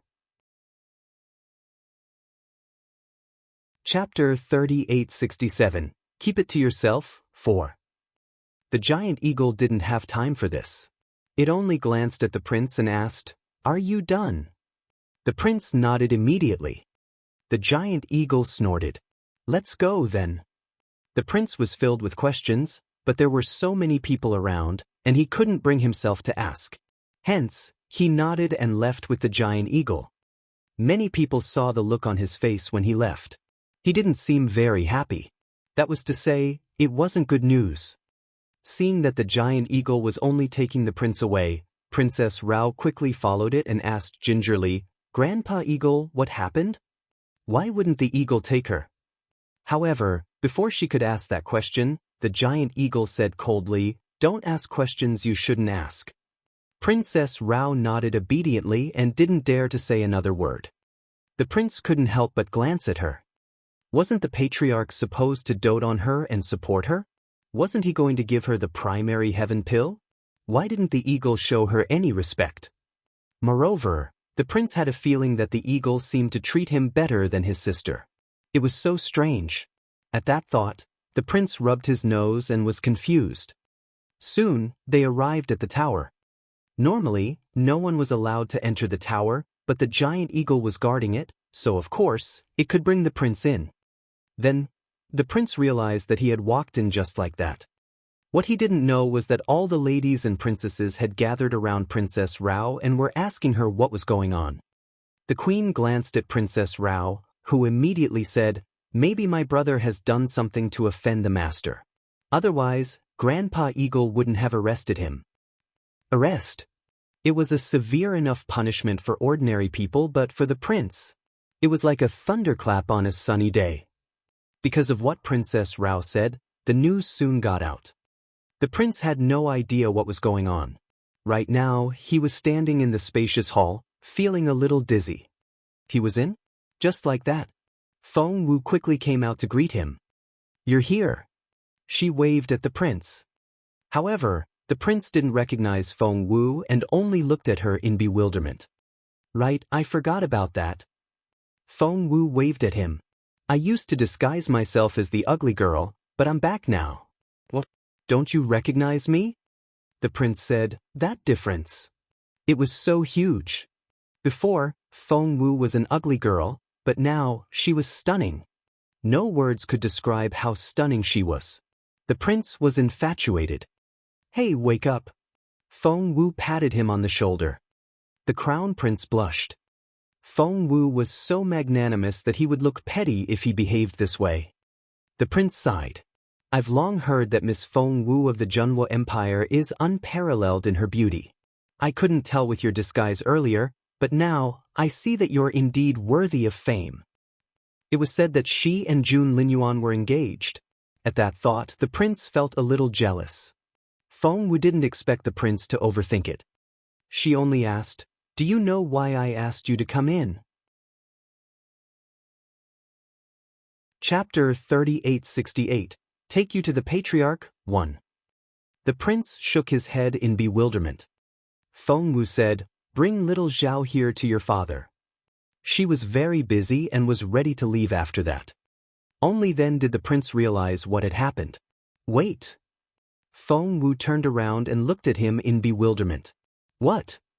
The prince asked anxiously, "Can you walk freely in and out of this tower now?" Feng Wu nodded. "Of course." The prince asked, "Can you show your real face now?" Feng Wu nodded. "Of course." The prince went on. "Can you go on?" Feng Wu nodded. "Of course."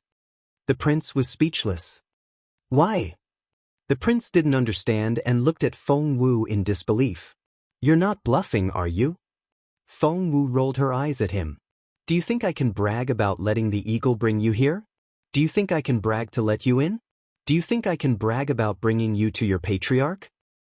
The prince shook his head every time Feng Wu asked a question. However, he stared at her in astonishment when she finished her sentence. "What did you say?" Feng Wu was confused. "What do you mean?" The crown prince said, "What did you just say? You can take me to the patriarch?" Feng Wu nodded. "Of course. Was it that hard to meet her sixth senior brother?" The prince rolled his eyes at Feng Wu. Stop bragging. Feng Wu almost laughed. What a coincidence. Just then, Patriarch Huyen rushed out. He let out a breath of relief when he saw Feng Wu. Why are you running around? I almost couldn't find you. What did you do with the mosquito? Tell me. The prince was dumbfounded when he saw the old man. That was their patriarch, wasn't it? The prince had seen the old master up close during ceremonies, so he recognized him right away. However, he wasn't so sure because the old master used to sit in a high position with a solemn look on his face. Even his father didn't dare to breathe loudly in front of him. However, the old man was so lively that he reminded the prince of a child. That was why the prince didn't dare to greet the old master. Patriarch Huyen had been watching Feng Wu the whole time. Seeing that Feng Wu was looking away, he followed her gaze. He recognized the boy right away. Isn't that, what was his name? Patriarch Huyen realized that he had forgotten the kid's name. The prince dropped to his knees and said respectfully, Patriarch, it's my honor to meet you. After that he kowtowed 3 times. Patriarch Huyen nodded, then turned to Feng Wu. Let's go. What's with the mosquito and the high flame? Patriarch Huyen had a lot of questions. He had learned to forge weapons from his master, so he wanted to use the time when his junior sister was around to teach her what he was best at. However, to his surprise, his junior sister was even better at it than he was. She could even make explosives. That was incredible.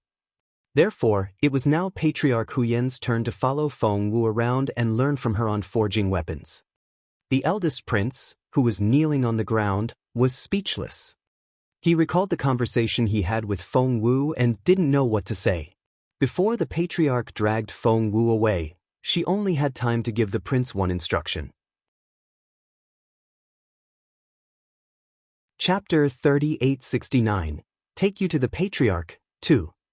Bring little Zhao here. Your father needs him.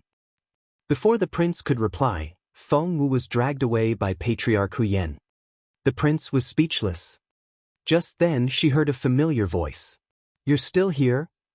Turning around, the prince saw that it was Princess Rao. Right now, she was talking to the giant eagle and addressing it as Grandpa. The prince was speechless. If he remembered it correctly, Feng Wu had been addressing the eagle as Brother Eagle. Just then, the giant eagle prompted the prince. Get on with your work. The prince nodded immediately. After the prince left, Princess Rao feigned a curious tone and asked what he was doing there. The giant eagle glanced at her and warned her, don't ask what you shouldn't ask. Princess Rao had always been on friendly terms with the giant eagle. Hence, after being scolded, she lowered her head and put on a pitiful look.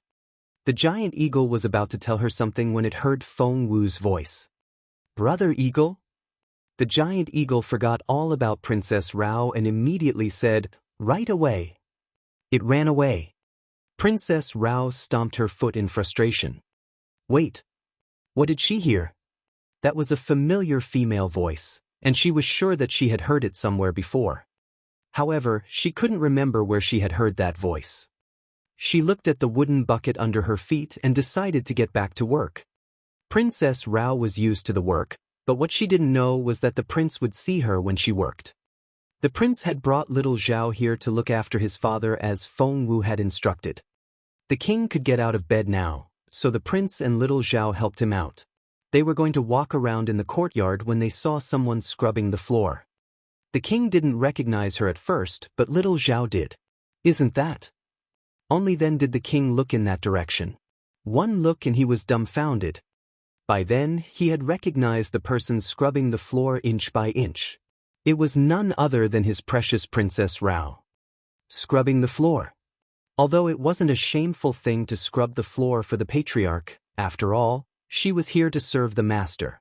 The king recalled what Rao she said earlier. The patriarch likes me a lot. He often lets me go into the tower, saying that it's full of spiritual essence and good for my health. He likes me a lot.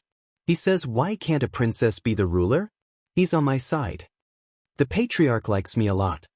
He said he would give me the primary heaven pill, and I'm the only princess he likes. The patriarch. Emperor Yen looked suspicious. Did the patriarch like her, dote on her, and care for her as she said? Before, the king didn't think much of it, but now, he felt that something wasn't right. The prince felt he couldn't add insult to injury, so he said, "Is the patriarch letting her use this method to train her body? Isn't she in poor health?" "Is that so?" The king wasn't convinced. "Let's go back." The king didn't go to the princess. He let the other two walk him back to his stone room. Just then, Feng Wu came out of another refinery room. Chapter 3870, Take You to the Patriarch, 3. That was the master's refinery room, and he was the only one allowed in, not even the giant eagle. But now, Feng Wu had walked out of that room. Seeing the king, Feng Wu nodded at him and greeted him in a familiar tone. "You can walk around now?" It was like a normal conversation between ordinary people. The prince didn't know what to say.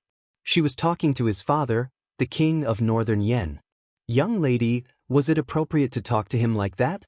Did she think that his father wouldn't hold grudges against her? He kept winking at Feng Wu, but Feng Wu couldn't read his mind and only gave him a confused look. The prince was speechless. However, the king didn't think that Feng Wu had offended him at all. Instead, he was excited by Feng Wu's attitude. "Yes, I can walk around now. Thank you for the medicine, Master Ant." The king was very respectful toward Feng Wu. He had heard Patriarch Huyen address Feng Wu as junior sister, which meant that she had to be an old woman over 100 years old. He had to show her some respect. The king even bowed to her. The prince was astonished. He had never been so shocked before. "Aunt Master? The bow? What?" To the prince, his father had always been an authoritative figure. Sometimes, he didn't even dare to breathe loudly in front of his father. But now, he couldn't understand it anymore. Wasn't Feng Wu just a girl from the Junwo Empire? At most, she was a genius girl that had been rising day by day. There were so many unattainable geniuses out there that a ruler didn't need to bow at her at all. The look on the prince's face kept changing, and Feng Wu was amused. But she didn't say anything. She only nodded at the king and said indifferently, "I'm glad that you can get out of bed. But your condition is quite serious this time. I don't think you'll be able to make a full recovery with the help of medicine. Let me treat your acupoints for you." The king was elated and nodded. The prince was there the whole time when Feng Wu treated the king. He was shocked at first when he saw how skillful Feng Wu was, but he soon fell into deep thought. She was a top refiner and a top medicine refiner. Although she was a good-for-nothing with 0 cultivation level. Wait. The prince suddenly sensed Feng Wu's spiritual essence, and his eyes widened. He stared at Feng Wu. No, that couldn't be. How could she? Feng Wu had been hiding her spiritual essence, but because she was going to treat the king, she let it show, and the prince immediately sensed it. The prince stared at Feng Wu in disbelief. Feng Wu wasn't a cripple. Not only wasn't she useless, but she was also more capable than him. What level was she? At that thought, the prince felt like crying. He wanted to say, "How's that possible? I don't believe it."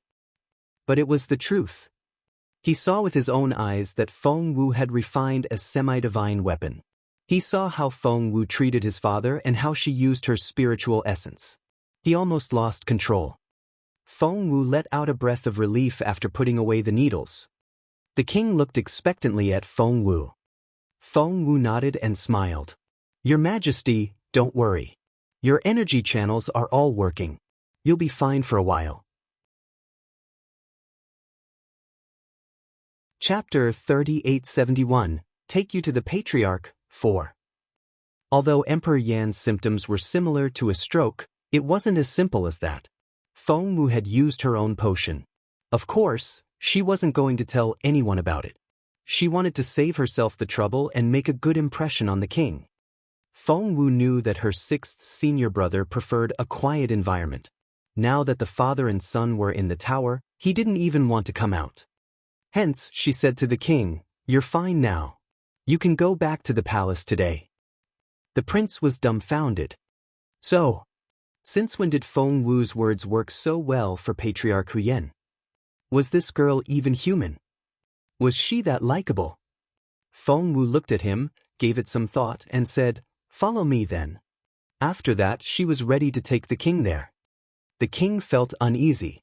The patriarch doesn't like to see other people. Are you sure about that?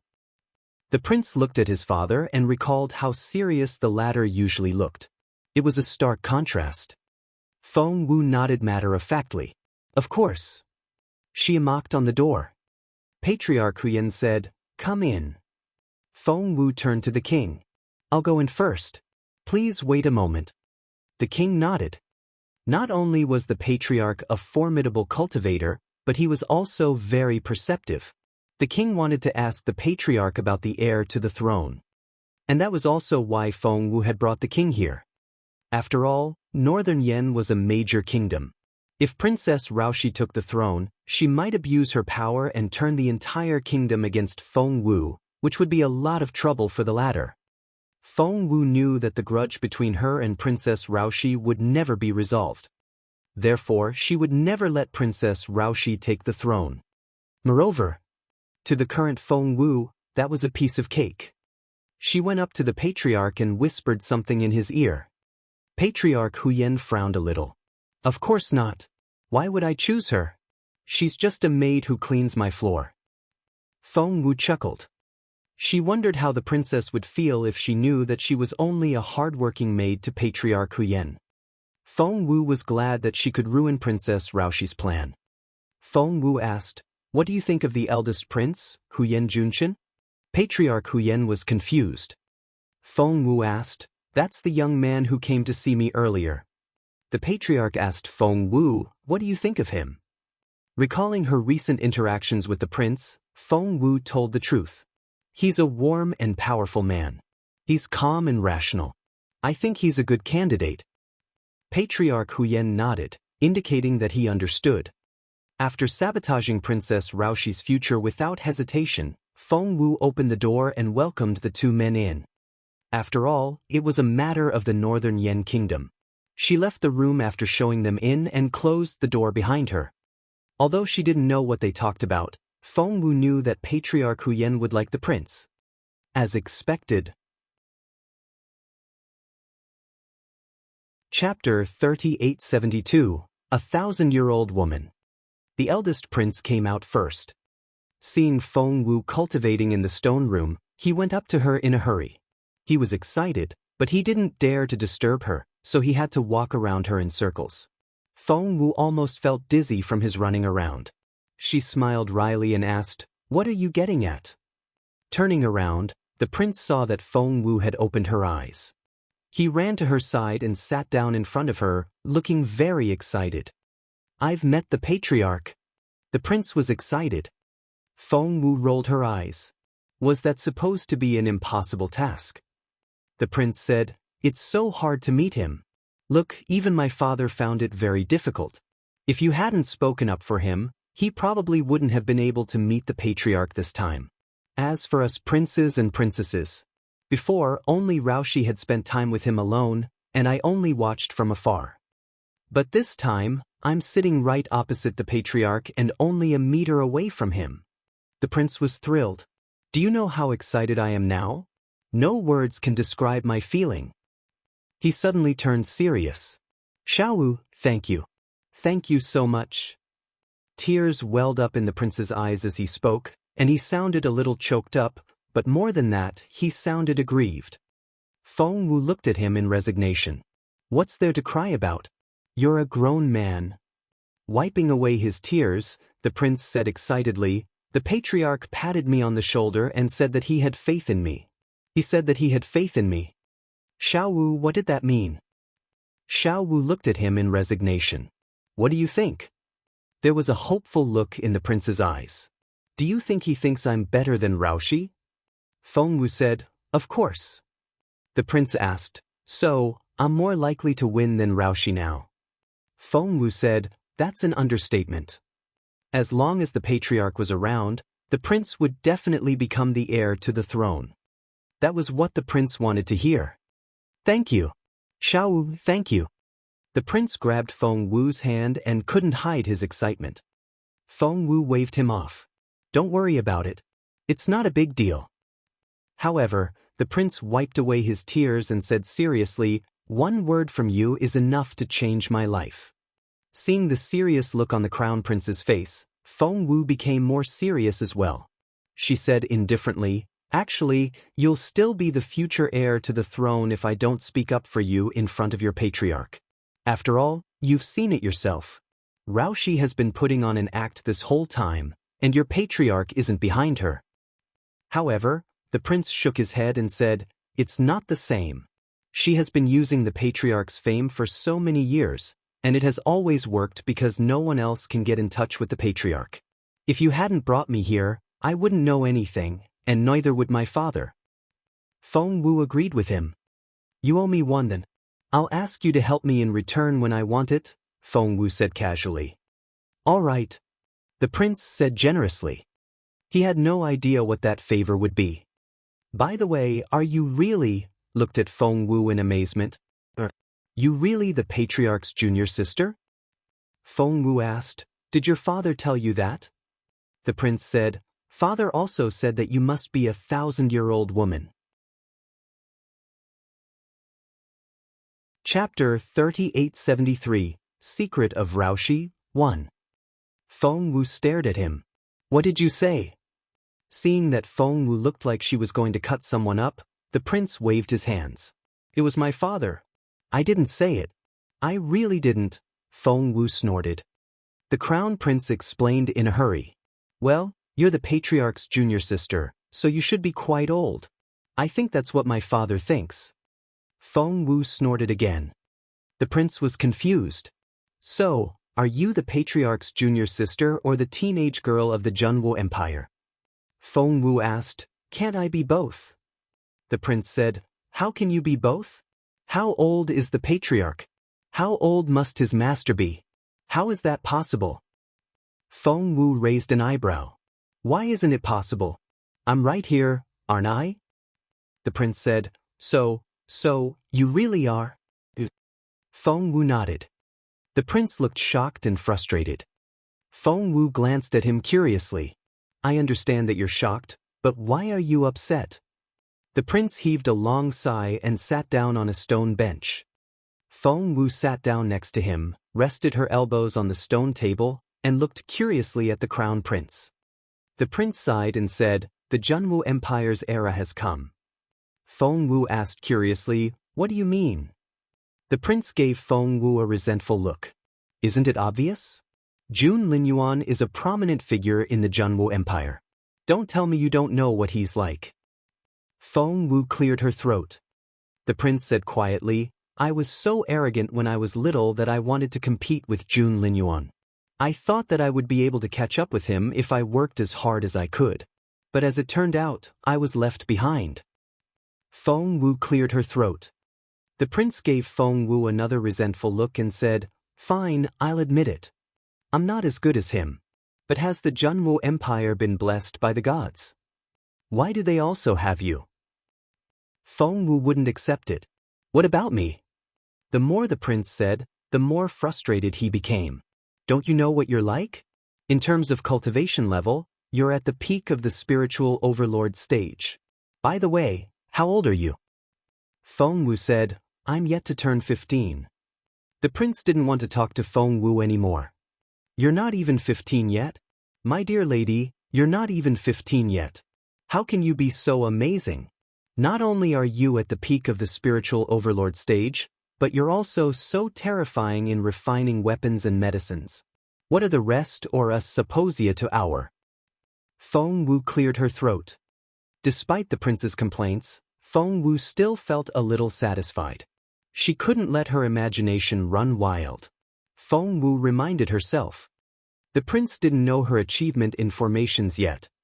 The prince glanced at Feng Wu and said aggrievedly, "Do you know what's the most terrifying thing?" Feng Wu was confused. "What is it?"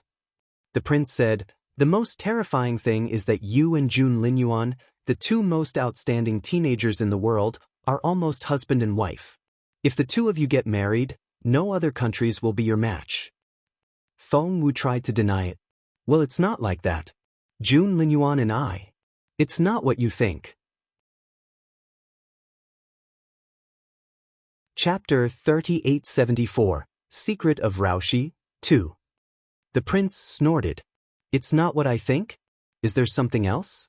Are you not going to marry Jun Linyuan? Feng Wu glanced at him.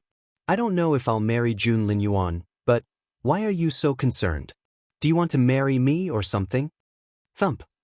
What Feng Wu said almost frightened the prince to death. He fell off the chair and almost broke his leg. Feng Wu rolled her eyes at him. Do you have to be so scared? The prince wanted to cry. Even my father addresses you as Aunt Master, okay? Judging by their seniority, the prince really was supposed to call her Grandma. Feng Wu chuckled. Chinchin, be a good girl. Say hello, and I'll give you a welcome gift. The prince wanted to hit someone. Just then, the king came out with Patriarch Huyen. He was surprised to see the prince chatting happily with Feng Wu. However, he soon greeted Feng Wu as well. Feng Wu nodded in return. She didn't try to be polite at all. The prince was amazed by how tough she was. Just then, the king threw a dirty look at the prince. Shouldn't you be bowing to your senior now? The prince was dumbfounded. Feng Wu chuckled. The king looked at Feng Wu in bewilderment, not knowing what she was laughing at. Feng Wu finally stopped laughing. Seeing the prince's flushed face, she wanted to laugh again. She could understand his feelings. Back in the shop when the first time the prince met her, she was just an ugly girl with no background. Later, she told him that she was Feng Wu, but even so, she was only a promising teenage girl in the Junwo Empire, whereas he was the eldest prince of Northern Yen. But now Feng Wu could only imagine how frustrated felt. Snee smiled at Tianyi King. Junknan is Tianyi best. You knave to treat well. Yes, he's always been a nice kid. He was elated to hear Feng Wu's praise. However, he saw that the patriarch didn't look too happy and realized that he had been here for too long. Hence, he immediately led the prince out of the tower. Feng Wu saw them off. Where's Raoshi? The prince asked curiously. Feng Wu said, she's never been qualified to go inside. She always leaves after she cleans the floor. That's why she's not here. Feng Wu noticed that the corner of the king's eyes twitched. Yes. The two of them went back to the palace. The study had been repaired, but some of the missing files weren't that easy to repair, especially some precious books on the shelf. The king was furious. Get to the bottom of it. Before long, little Zhao came back and whispered something in the king's ear. The king was shocked and furious. He turned around and glared at the prince. Frightened by the look in his eyes, the crown prince dropped to his knees. Father! Had his father found out about the mosquito burning down the study? That shouldn't be the case. The king only gave him one look before looking away. He waved at the prince and said, "You can leave now." The prince bowed respectfully before leaving the room, closing the door behind him. Chapter 3875, Secret of Raoshi, 3. As soon as the prince left, the king lost his temper. That bastard! The prince's stomach lurched. Could it be that his father? The king went on. How dare she? Does she really think the patriarch cares that much about her? Hearing that, the prince was relieved and left in a hurry. According to Zhao, they had been able to control the young eunuch, who was the one who started the fire. They then traced it back to concubine Mei and found out that Princess Rao had something to do with it. Find out everything. The king didn't want Princess Rao and the queen to have something to do with his illness. But if they did, the king clenched his fists. Meanwhile, the princess had no idea that the king was already suspecting her. She was happily preparing for her birthday party. It was the following day. When Princess Rao went to see the king, he was talking to the prince in the study. The king patted his son on the shoulder and said, "Join the Ministry of Revenue first and work hard. I'm not the only one watching you. The patriarch is watching you as well." The prince was thrilled. He knew that the patriarch must have taken his side when the king met him, so his father made this choice. It was all because of little Feng Wu. At the thought of that stunning face, the prince felt a warm sensation in his chest. "What are you thinking?" the king asked curiously. The prince said, I'm thinking about Feng. He then explained, I mean, the patriarch's junior sister. Don't even think about it. Before he could finish, the king smacked him on the head. You already know she's the patriarch's junior sister, and you're still thinking about her? Do you have a death wish? The prince was so frustrated that he almost choked on his own breath. He said hastily, Father, I didn't mean it that way. I think it's all because of her recommendation that you're willing to see me. I'm so grateful. Only then did the king nod. Befriending that senior lady is indeed an opportunity for you. Make good use of it. Understood?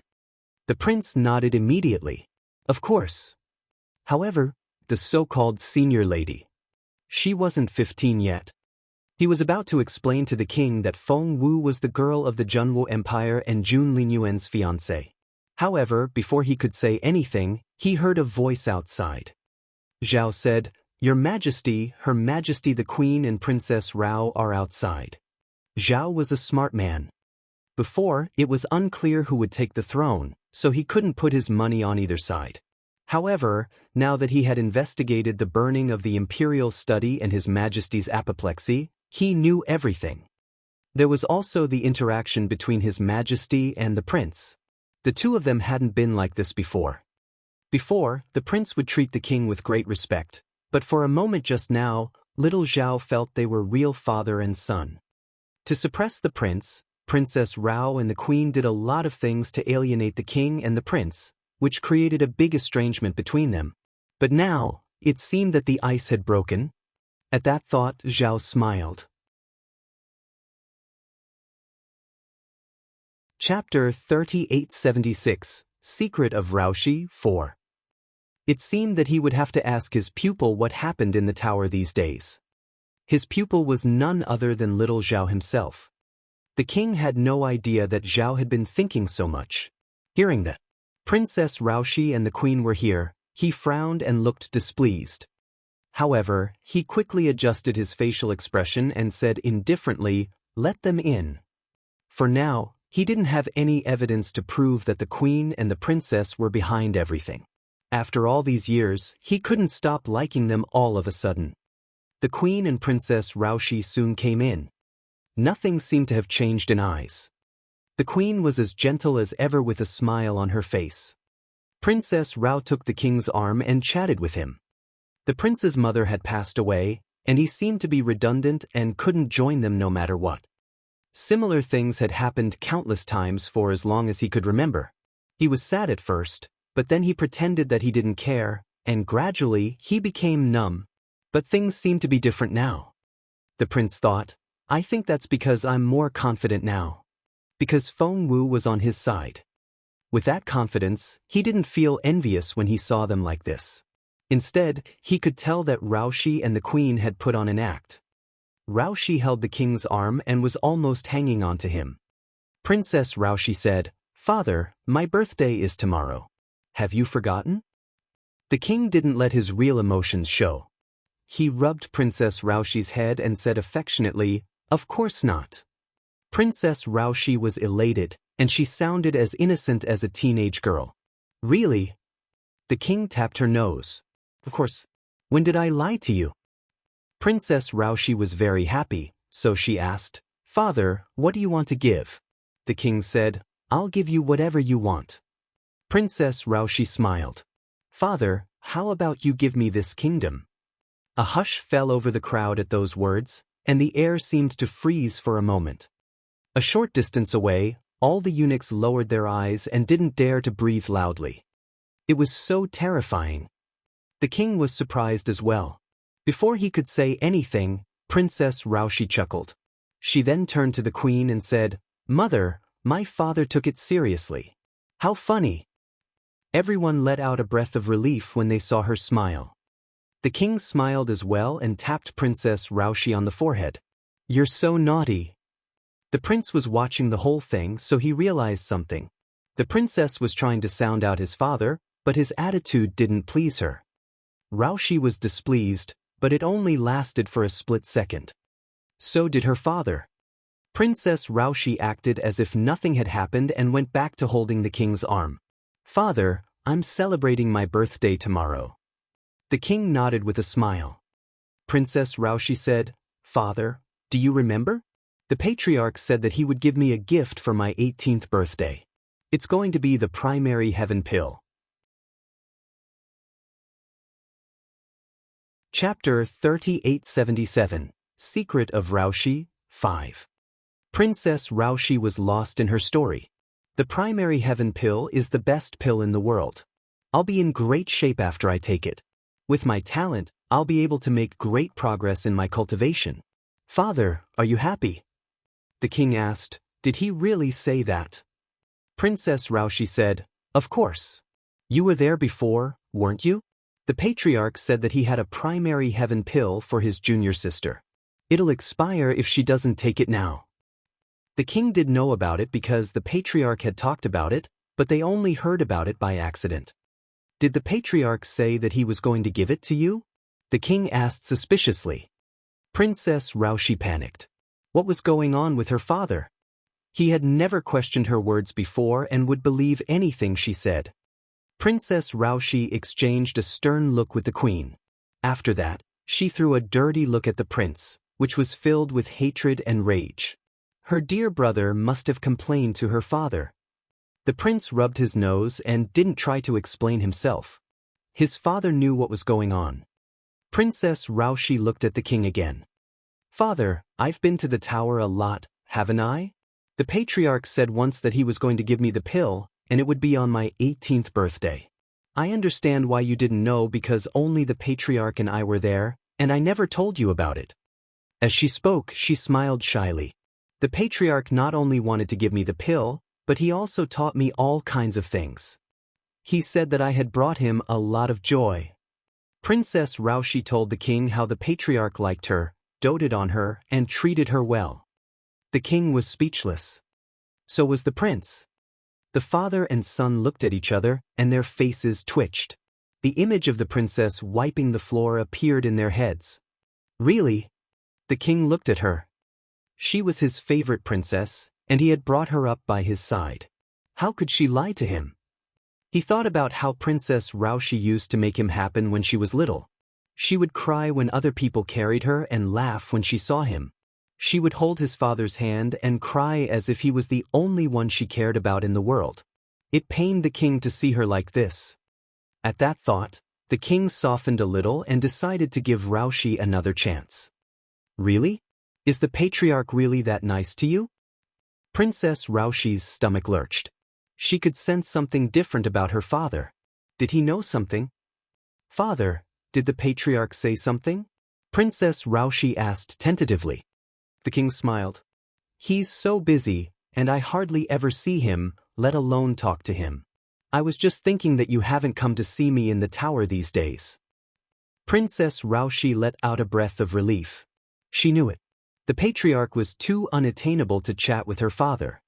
Princess Raushi immediately said, I wanted to come in and take care of you, but the patriarch said that you were too sick to be disturbed, so I had no choice but to stay outside. Then, something came up with my mother, and you came out as soon as I arrived. It really wasn't like that. The more she said, the more anxious she became. Chapter 3878, The Complaint Against Feng Wuwen. Seeing that Raushi was getting more and more anxious, the king smiled brightly and patted her on the shoulder. I know that. Seeing that the king wasn't angry, Princess Raushi let out a breath of relief. She didn't want her father to know the truth. As long as he didn't, she could do whatever she wanted. This had been going on for the past decade or so, and no one had ever seen through her act. Therefore, Princess Raushi felt that it wouldn't happen now. As it turned out, her father had no idea. If he had known, he would have been furious and wouldn't have been so nice. At that thought, Princess Raushi wasn't worried at all. Princess Raushi changed the subject. Father, you haven't told me about the gift yet. Are you not going to give it to me? Seeing Princess Raushi like this, the king was no longer interested. He only smiled and asked, What kind of gift do you want? Princess Raushi pouted and mumbled, I hate someone. Father, can you please help me?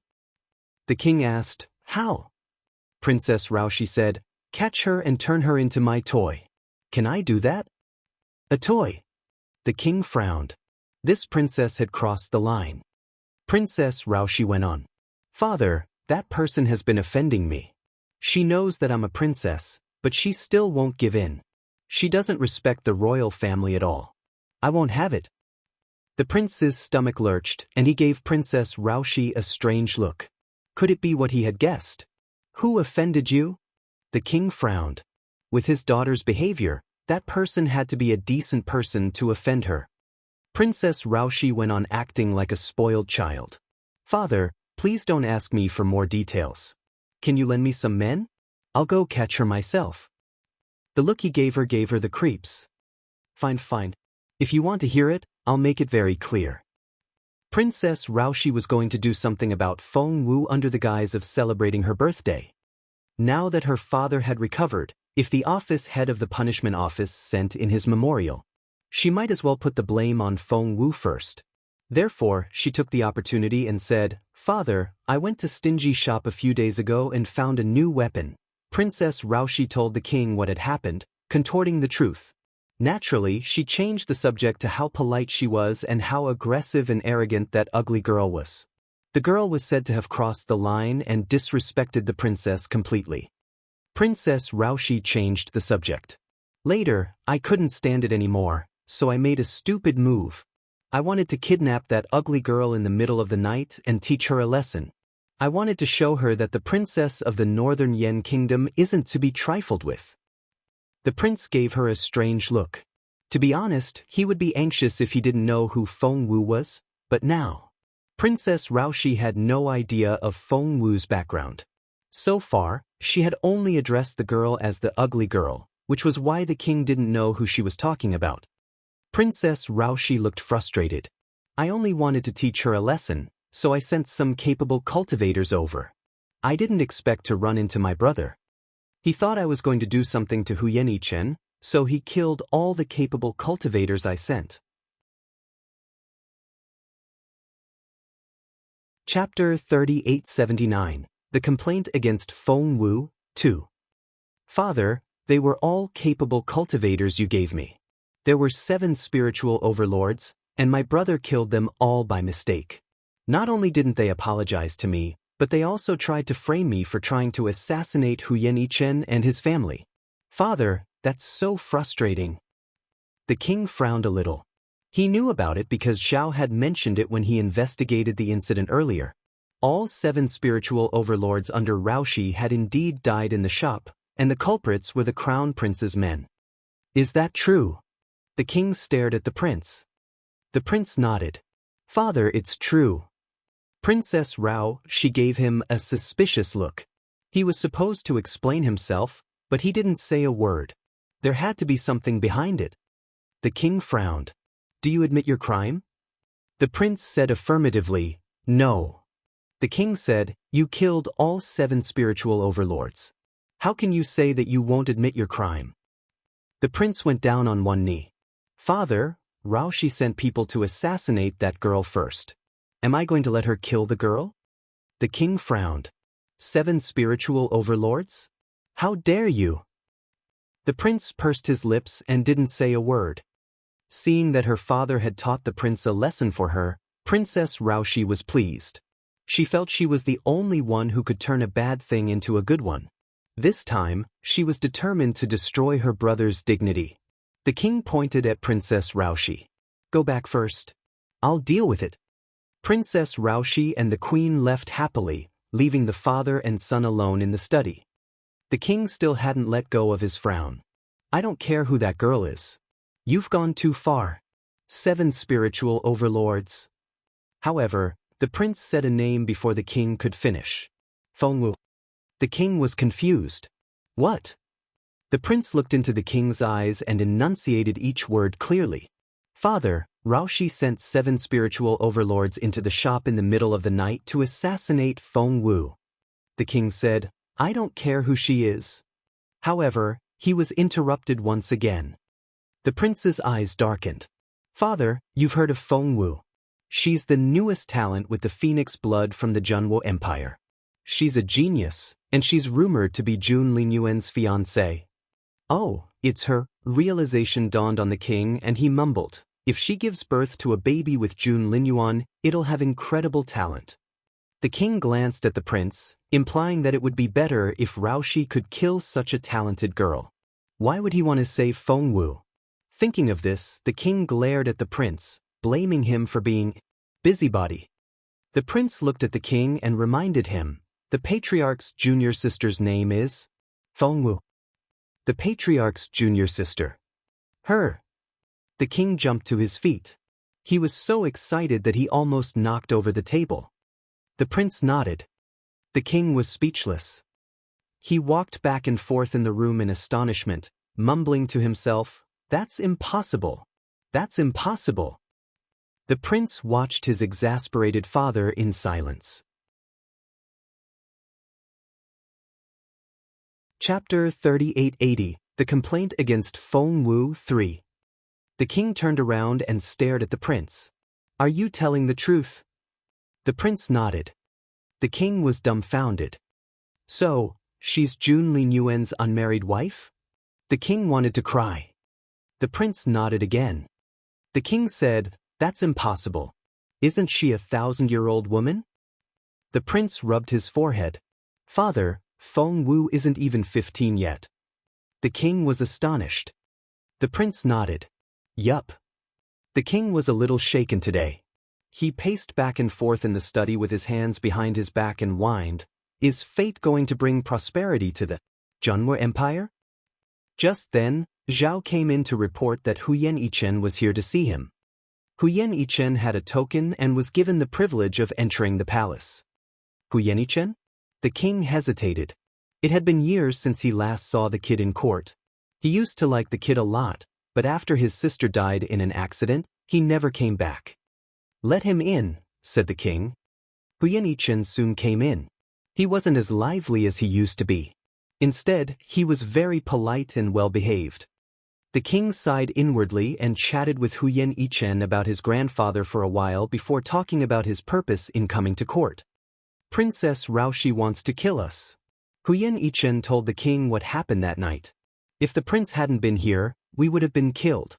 Your Majesty, please help us."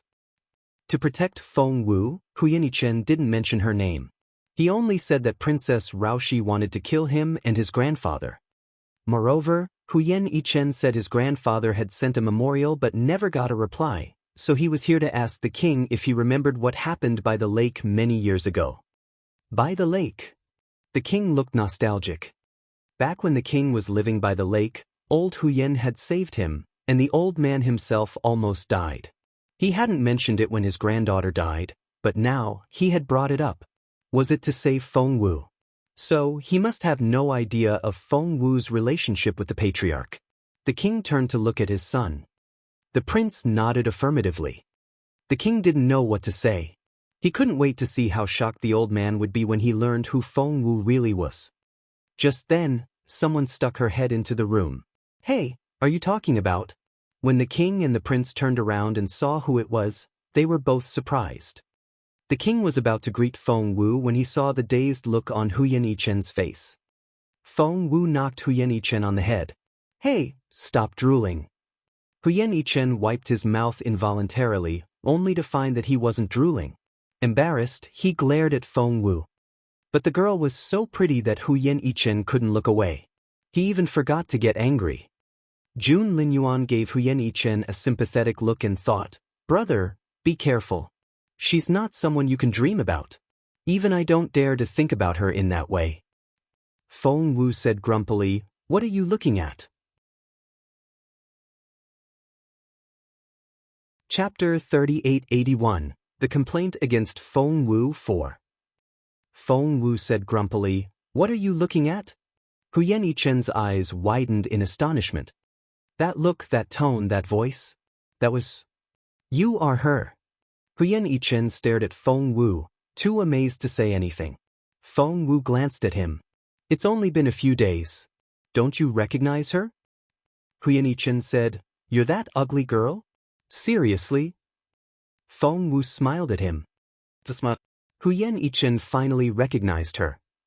Huyan Yichen was filled with regret. She's so pretty. Why bother hiding her face? If he knew how pretty she was, he wouldn't have waited. He could have just courted her. So, is Feng a made-up name as well? Huyan Yichen gave Feng Wu a resentful look. Feng Wu gave him an apologetic look and nodded. I'm Feng Wu. Huyan Yichen snorted. Feng Wu it is. That's not a well-known name. Why do you want to hide it? Wait, Feng Wu. Huyan Yichen turned around and stared at Feng Wu. Feng Wu of the Junwu Empire? Feng Wu asked curiously, why, have you heard of my name before? Huyan Yichen stared at Feng Wu. Of course I know your name. I've heard it for a long time. Feng Sun wrote me a letter to tell me how beautiful a girl is in the Junwu Empire, saying that we don't have such a beauty here. I'm so jealous. Feng Wu cleared her throat. She didn't expect Feng Sun to be so goofy. Huyan Yichen said, he also said that Jun Linyuan, his buddy, was in love with the girl, but he was stubborn and wouldn't speak, but he was jealous all the time. By the way, he also said in his letter that one day when he interacted more with you, Jun Linyuan challenged him to a duel in the middle of the night. What kind of person was Jun Linyuan? No, it wasn't like he hadn't met Jun Linyuan before. That guy was supposed to be the proud, arrogant, lonely, invincible and unapproachable type. How could he be so childish? The prince wouldn't believe it. Feng Wu blushed and glanced at Huyan Yichen. I don't know what you're talking about. Huyan Yichen had no idea what secret he had revealed. He was thrilled by the coincidence and almost waved his hands in excitement. And he also said in his letter that little Feng Wu is a genius. Not only is she pretty, but she's also talented in formations and medicine. She's amazing in everything. Feng Wu cleared her throat uneasily. Huyan Yichen said, I can't take his word for it. He said you were talented and capable, but you didn't have any spiritual essence at all. Wait, Huyan Yichen stared at Feng Wu and was baffled. Your energy doesn't feel the same as before? Your spiritual essence? How's your cultivation level? Feng Wu didn't want to keep it from him anymore, so she told him her cultivation level. I'm a peak spiritual overlord, Huyan Yichen said. A spiritual overlord? Feng Wu said, yes. Huyan Yichen said, you have no family in the northern Yen kingdom. Don't worry. I'll take care of you. The two of them talked back and forth, ignoring the king completely. The next moment, Huyan Yichen saw the prince go up to Feng Wu and greet her with a bow. Greetings, senior grandaunt. Huyan Yichen's eyes widened, and he stared at the prince. After that, the prince glanced at Huyan Yichen and nodded. Wait. What? Chapter 3882, Don't Tell Other People, 1. No, what? Huyan Yichen was so shocked that he couldn't speak. He only stared at the prince coldly. What did you just call her? The prince asked, what do you think? Huyan Yichen scratched his ear. Am I hearing things? Did you just call her senior grandaunt? The prince put his hands behind his back and nodded confidently. He didn't feel ashamed at all. Instead, he was very proud of himself. Huyan Yichen gave the king a strange look. By then, the king had realized what had happened. The genius teenage girl of the Junwu Empire was Feng Wu, and Feng Wu was the patriarch's junior sister. Just then, the king heard an authoritative voice. It belonged to the patriarch. Hearing that, the king nodded immediately. Everyone looked at him. The king told Feng Wu, the master told me not to tell anyone about you being his junior sister. Otherwise, you'll be in danger. Please keep it a secret. Feng Wu nodded earnestly. She recalled what the old master said about the feud between his senior and junior brothers, as well as the fact that her master had kept him from the others. All in all, there had to be more to it. Meanwhile, Huyan Yichen stared at Feng Wu in astonishment. No way. What did he just hear? The patriarch's junior sister? Feng Wu? How was that possible? Just then, the king turned his cold gaze on Huyan Yichen. The look in his eyes was so indecipherable that it gave Huyan Yichen the creeps. He stumbled back and wanted to run away. He felt a fatal fear. Huyen Yichen's muscles tensed up, and his heart raced. He wasn't stupid. On the contrary, he was very smart. He could tell from the king's words that the patriarch wanted the king to keep it a secret, and he might be killed because of it. Feng Wu glanced at the king and shook her head. I have faith in him. The look in the king's eyes was still very stern. Feng Wu became serious as well. She turned to the king and said, If Huyen Yichen becomes the leak, I'll talk to your patriarch. Your Majesty, please do me a favor. Seeing that Feng Wu insisted, the king nodded. All right. Huyen Yichen's clothes were soaked with sweat, and he felt as if he had been pulled out of the water. Feng Wu calmly said goodbye to the king and dragged Huyen Yichen out. I was so scared. Huyen Yichen was almost in tears. Holding Feng Wu's hand, he looked touched. If it hadn't been for you, I would have died here today. His Majesty really wanted to silence me, and he didn't try to hide it. Huyen Yichen could understand that. Everyone in the northern Yan kingdom would do whatever the patriarch said, but he had almost become the sacrifice. Feng Wu was curious as well. I see that my senior brother is a very prominent figure in the northern Yan kingdom. Huyen Yichen immediately covered her mouth. My dear girl, please don't call him your senior brother. I'm going to get killed. Feng Wu smiled bitterly. Fine. I won't mention him. But it's true. If word gets out, it'll be very dangerous for me. Once other people found out that she was Mu Jiuzhou's last pupil, they would do anything to get what they wanted. Back then, the secret manual alone was enough to wipe out the Zhua and Hua families. Chapter 3883, Don, T. Tell Other People, 2. Let's go back to the shop. Feng Wu and Huyen Yichen were about to go back to the shop when they heard a shrilling voice. Oh my, who are they? They're fighting in the Imperial Palace. What kind of place do they think this is? Feng Wu and Huyen Yichen turned around involuntarily and saw a large group of people walking toward them, and they all surrounded the two people in the front. Feng Wu recognized the leader right away. It was Princess Rao. As for the person who had spoken, it was the 7th princess. She knew how to fawn on Raoshi since she was little and had been using Raoshi as an excuse to bully other people. Oh my, I was wondering who it was. Isn't it Huyen Yichen? You're finally willing to step into the Imperial Palace. What did you say back then? You swore that you would never set foot in the Imperial Palace again. The 7th princess covered her mouth and smirked. Huyen Yichen wouldn't let her win. He smirked and said, I was wondering who it could be. So, it's the Vanguard Princess that Princess Raoshi was talking about. Many people didn't understand it, but Princess Raoshi narrowed her eyes and stared at Huyen Yichen. How did he know that? The 7th princess frowned. What Vanguard? I don't get it. Huyen Yichen chuckled. That's easy. The poem says the king's vanguard. Princess Raoshi is the king, and you're the vanguard. Feng Wu laughed. That was to say. Seeing that everyone on Princess Reiwa's side was staring at her, Feng Wu immediately waved her hands. I'm sorry. I couldn't help it. The 7th princess didn't get it, so she couldn't say anything. She only stared at Feng Wu. What does he mean? What does that phrase mean? Princess Raoshi gave Feng Wu a warning look, but Feng Wu acted as if she didn't see it. She said to the 7th princess, Isn't that obvious? It's from the poem, Bushi. And the whole line goes like this. My noble husband is now martial-like, the hero of the country. My husband, grasping his halberd, is in the leading chariot of the king's host. Staring at Feng Wu, the 7th princess frowned and asked, What's that supposed to mean? Explain it. Before Feng Wu could say anything, Huyen Yichen smirked. Can't you understand? In other words, you're the most capable warrior in our country. With a weapon in your hand, you're the king's pawn. Charge. Feng Wu chuckled again. But the 7th princess's face was scarlet red. How dare you? The 7th princess couldn't stand it and wanted to hit Feng Wu. However, Huyen Yichen only smiled at her and wasn't intimidated at all.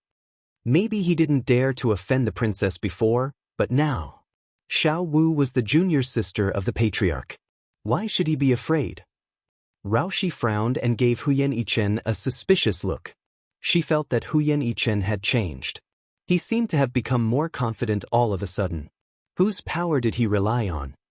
Meanwhile, Huyen Yichen was trying to lure Princess Raoshi into his trap. He said to the seventh princess, "There's no use yelling at me. I dare you to yell at your king." You! The seventh princess was furious. She wanted to slap Huyen Yichen. However, Huyen Yichen wasn't someone to be trifled with. He grabbed the princess's raised hand. Chapter 3884, Feng Wu vs. Princess Raoshi, 1. Huyen Yichen grabbed the seventh princess's hand. "Huyen Yichen, how dare you?" The princess was furious. However, Huyen Yichen only sneered at her. "What do you think?" "You." The seventh princess turned around and shouted, "Are you all dead? Get over here. Take him and her down." She pointed at Feng Wu, trying to grab her as well. Huyen Yichen glanced at her and smirked inwardly. She has no idea what she's doing. "Wait," said Princess Raoshi. Instantly, all eyes were on her. Meanwhile, Princess Raoshi moved closer and stopped in front of Feng Wu. There was a cold look in her eyes when she asked, "You look familiar. May I ask who you are?" Feng Wu smiled at her. Her gaze was sharper than Princess Raoshi's, and she didn't show any weakness. Next to her, the seventh princess was a little intimidated by Feng Wu's demeanor and wondered who could outshine Raoshi. Princess Raoshi smiled. "Why do I feel that you don't look like someone from the Northern Yen Kingdom?" Feng Wu said indifferently, "Is that so?" Princess Raoshi asked, "Are you from the Junwo Empire?" That was to say, Princess Raoshi had recognized Feng Wu. She was able to remain calm after recognizing Feng Wu. That was how shrewd Princess Raoshi was. Feng Wu nodded. "Princess Raoshi, have we met before?" Princess Raoshi smiled. "Someone showed me your portrait. That's all." Feng Wu chuckled. "So, you went after me with my portrait?" Princess Raoshi frowned. She had recognized the person as Feng Wu, the one she was going to kill, for Feng Wu was so unparalleled and easy to recognize. Princess Raoshi gritted her teeth. She couldn't wait to see Feng Wu dead, but in a public place like this, she had to behave like a princess. Yes, she wasn't as pretty as Feng Wu, but she didn't want to lose to Feng Wu either. Princess Raoshi chuckled. "Miss Feng Wu, you're so funny. I don't know where you heard that." Feng Wu kept her unblinking gaze on Raoshi without saying a word. Her stare made Raoshi furious. That look made her feel like a criminal. Since that was the case, Princess Raoshi decided not to maintain her elegance anymore. She glanced at Huyen Yichen and frowned. "This isn't the place for you. Apologize to Seven and get out of here." "Apologize?" Huyen Yichen gave her a contemptuous look and pretended that he didn't hear her. Princess Raoshi didn't want to lose face in front of Feng Wu, but Huyen Yichen's attitude made her feel utterly humiliated. She glared at Huyen Yichen. "Do you know what crime you've committed by disrespecting me?" Huyen Yichen said, "You're not the king. Why should I be accused of disrespecting you? Don't flatter yourself." Princess Raoshi smirked. "You've disrespected the princess of the royal family, which is the same as disrespecting my father. Isn't that disrespectful?" Wang Yi was Princess Raoshi's guard. Hearing that, Wang Yi walked up to Huyen Yichen. He was ready to take Huyen Yichen down. Of course, Huyen Yichen wouldn't let that happen. He fought back right away. However, Wang Yi was an exceptional cultivator. Feng Wu saw that he had reached the peak of the spiritual overlord stage.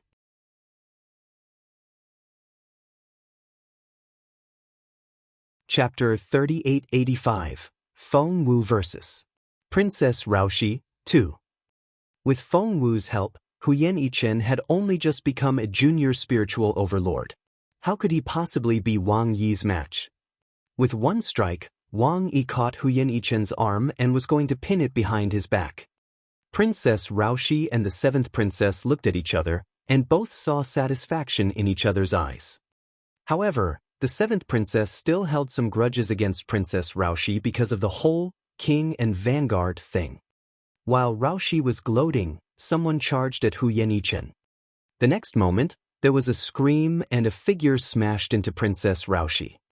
The person who screamed wasn't Hu Yanchen, but Wang Yi. Feng Wu grabbed Wang Yi and threw him at Princess Raoshi's face. Ordinary people wouldn't be able to handle that momentum. As expected. At that close distance, Princess Raoshi didn't have time to react. She screamed. The next second, both she and Wang Yi flew backward and fell to the ground. By then, everybody saw that Wang Yi and Princess Raoshi had their arms around each other. Wang Yi was on top, and Princess Raoshi was on the bottom. They didn't stop after falling and kept sliding forward. The seventh princess was so shocked that she couldn't do anything. Oh God, was that still that Raoshi she feared the most? Raoshi had been knocked over, and her guard was on top of her while everybody was watching. Oh God! Princess Raoshi's perfect image seemed to shatter a little. After sliding for over 10 meters, they smashed into a thorny fence. Ah! Princess Raoshi screamed in pain. She was almost in tears. They finally stopped. She asked Hu Yanchen, "Are you all right?" Wang Yi had grabbed his wrist just then, and Feng Wu saw that it was red and swollen. However, all Hu Yanchen could see was what had happened to Princess Raoshi. Gosh! Feng Wu, you're amazing! He had said that he was going to protect her, but as it turned out, he was the one being protected. On second thought, he realized that the patriarch's junior sister was nothing but a powerful patron for him. Are you really that capable? Hu Yanchen looked at Feng Wu in amazement. Feng Wu nodded. Hu Yanchen was almost in tears. The peak spiritual overlord. She was only in her teens, but she was already a peak spiritual overlord. How could anyone compare to her? Are you all right?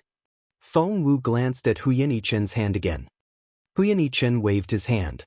I'm fine. Of course, I'm fine. But I can't say the same for Princess Raoshi. Feng Wu said calmly, it was self-defense, wasn't it? As expected, Zhao, the king's most capable servant, was standing behind Feng Wu. Zhao had seen it when the king addressed Feng Wu as his Antmaster. He knew what he should do. He nodded when he heard the question. By then, Princess Raoshi was finally helped to her feet. She had never been mistreated like this before. She walked up to Feng Wu, threw off the help of the others, and raised her hand to slap the latter. She was furious. She had always been willful, so she decided to stop pretending. However, you're tuning in to the Passion Pages YouTube channel. We're so grateful for your support, and don't forget to subscribe to join us on this incredible journey through captivating stories. Your generosity through donations truly makes a world of difference, as it's the primary source of revenue that allows me to expand and enhance this channel for you. Thank you from the bottom of my heart for being a part of this adventure.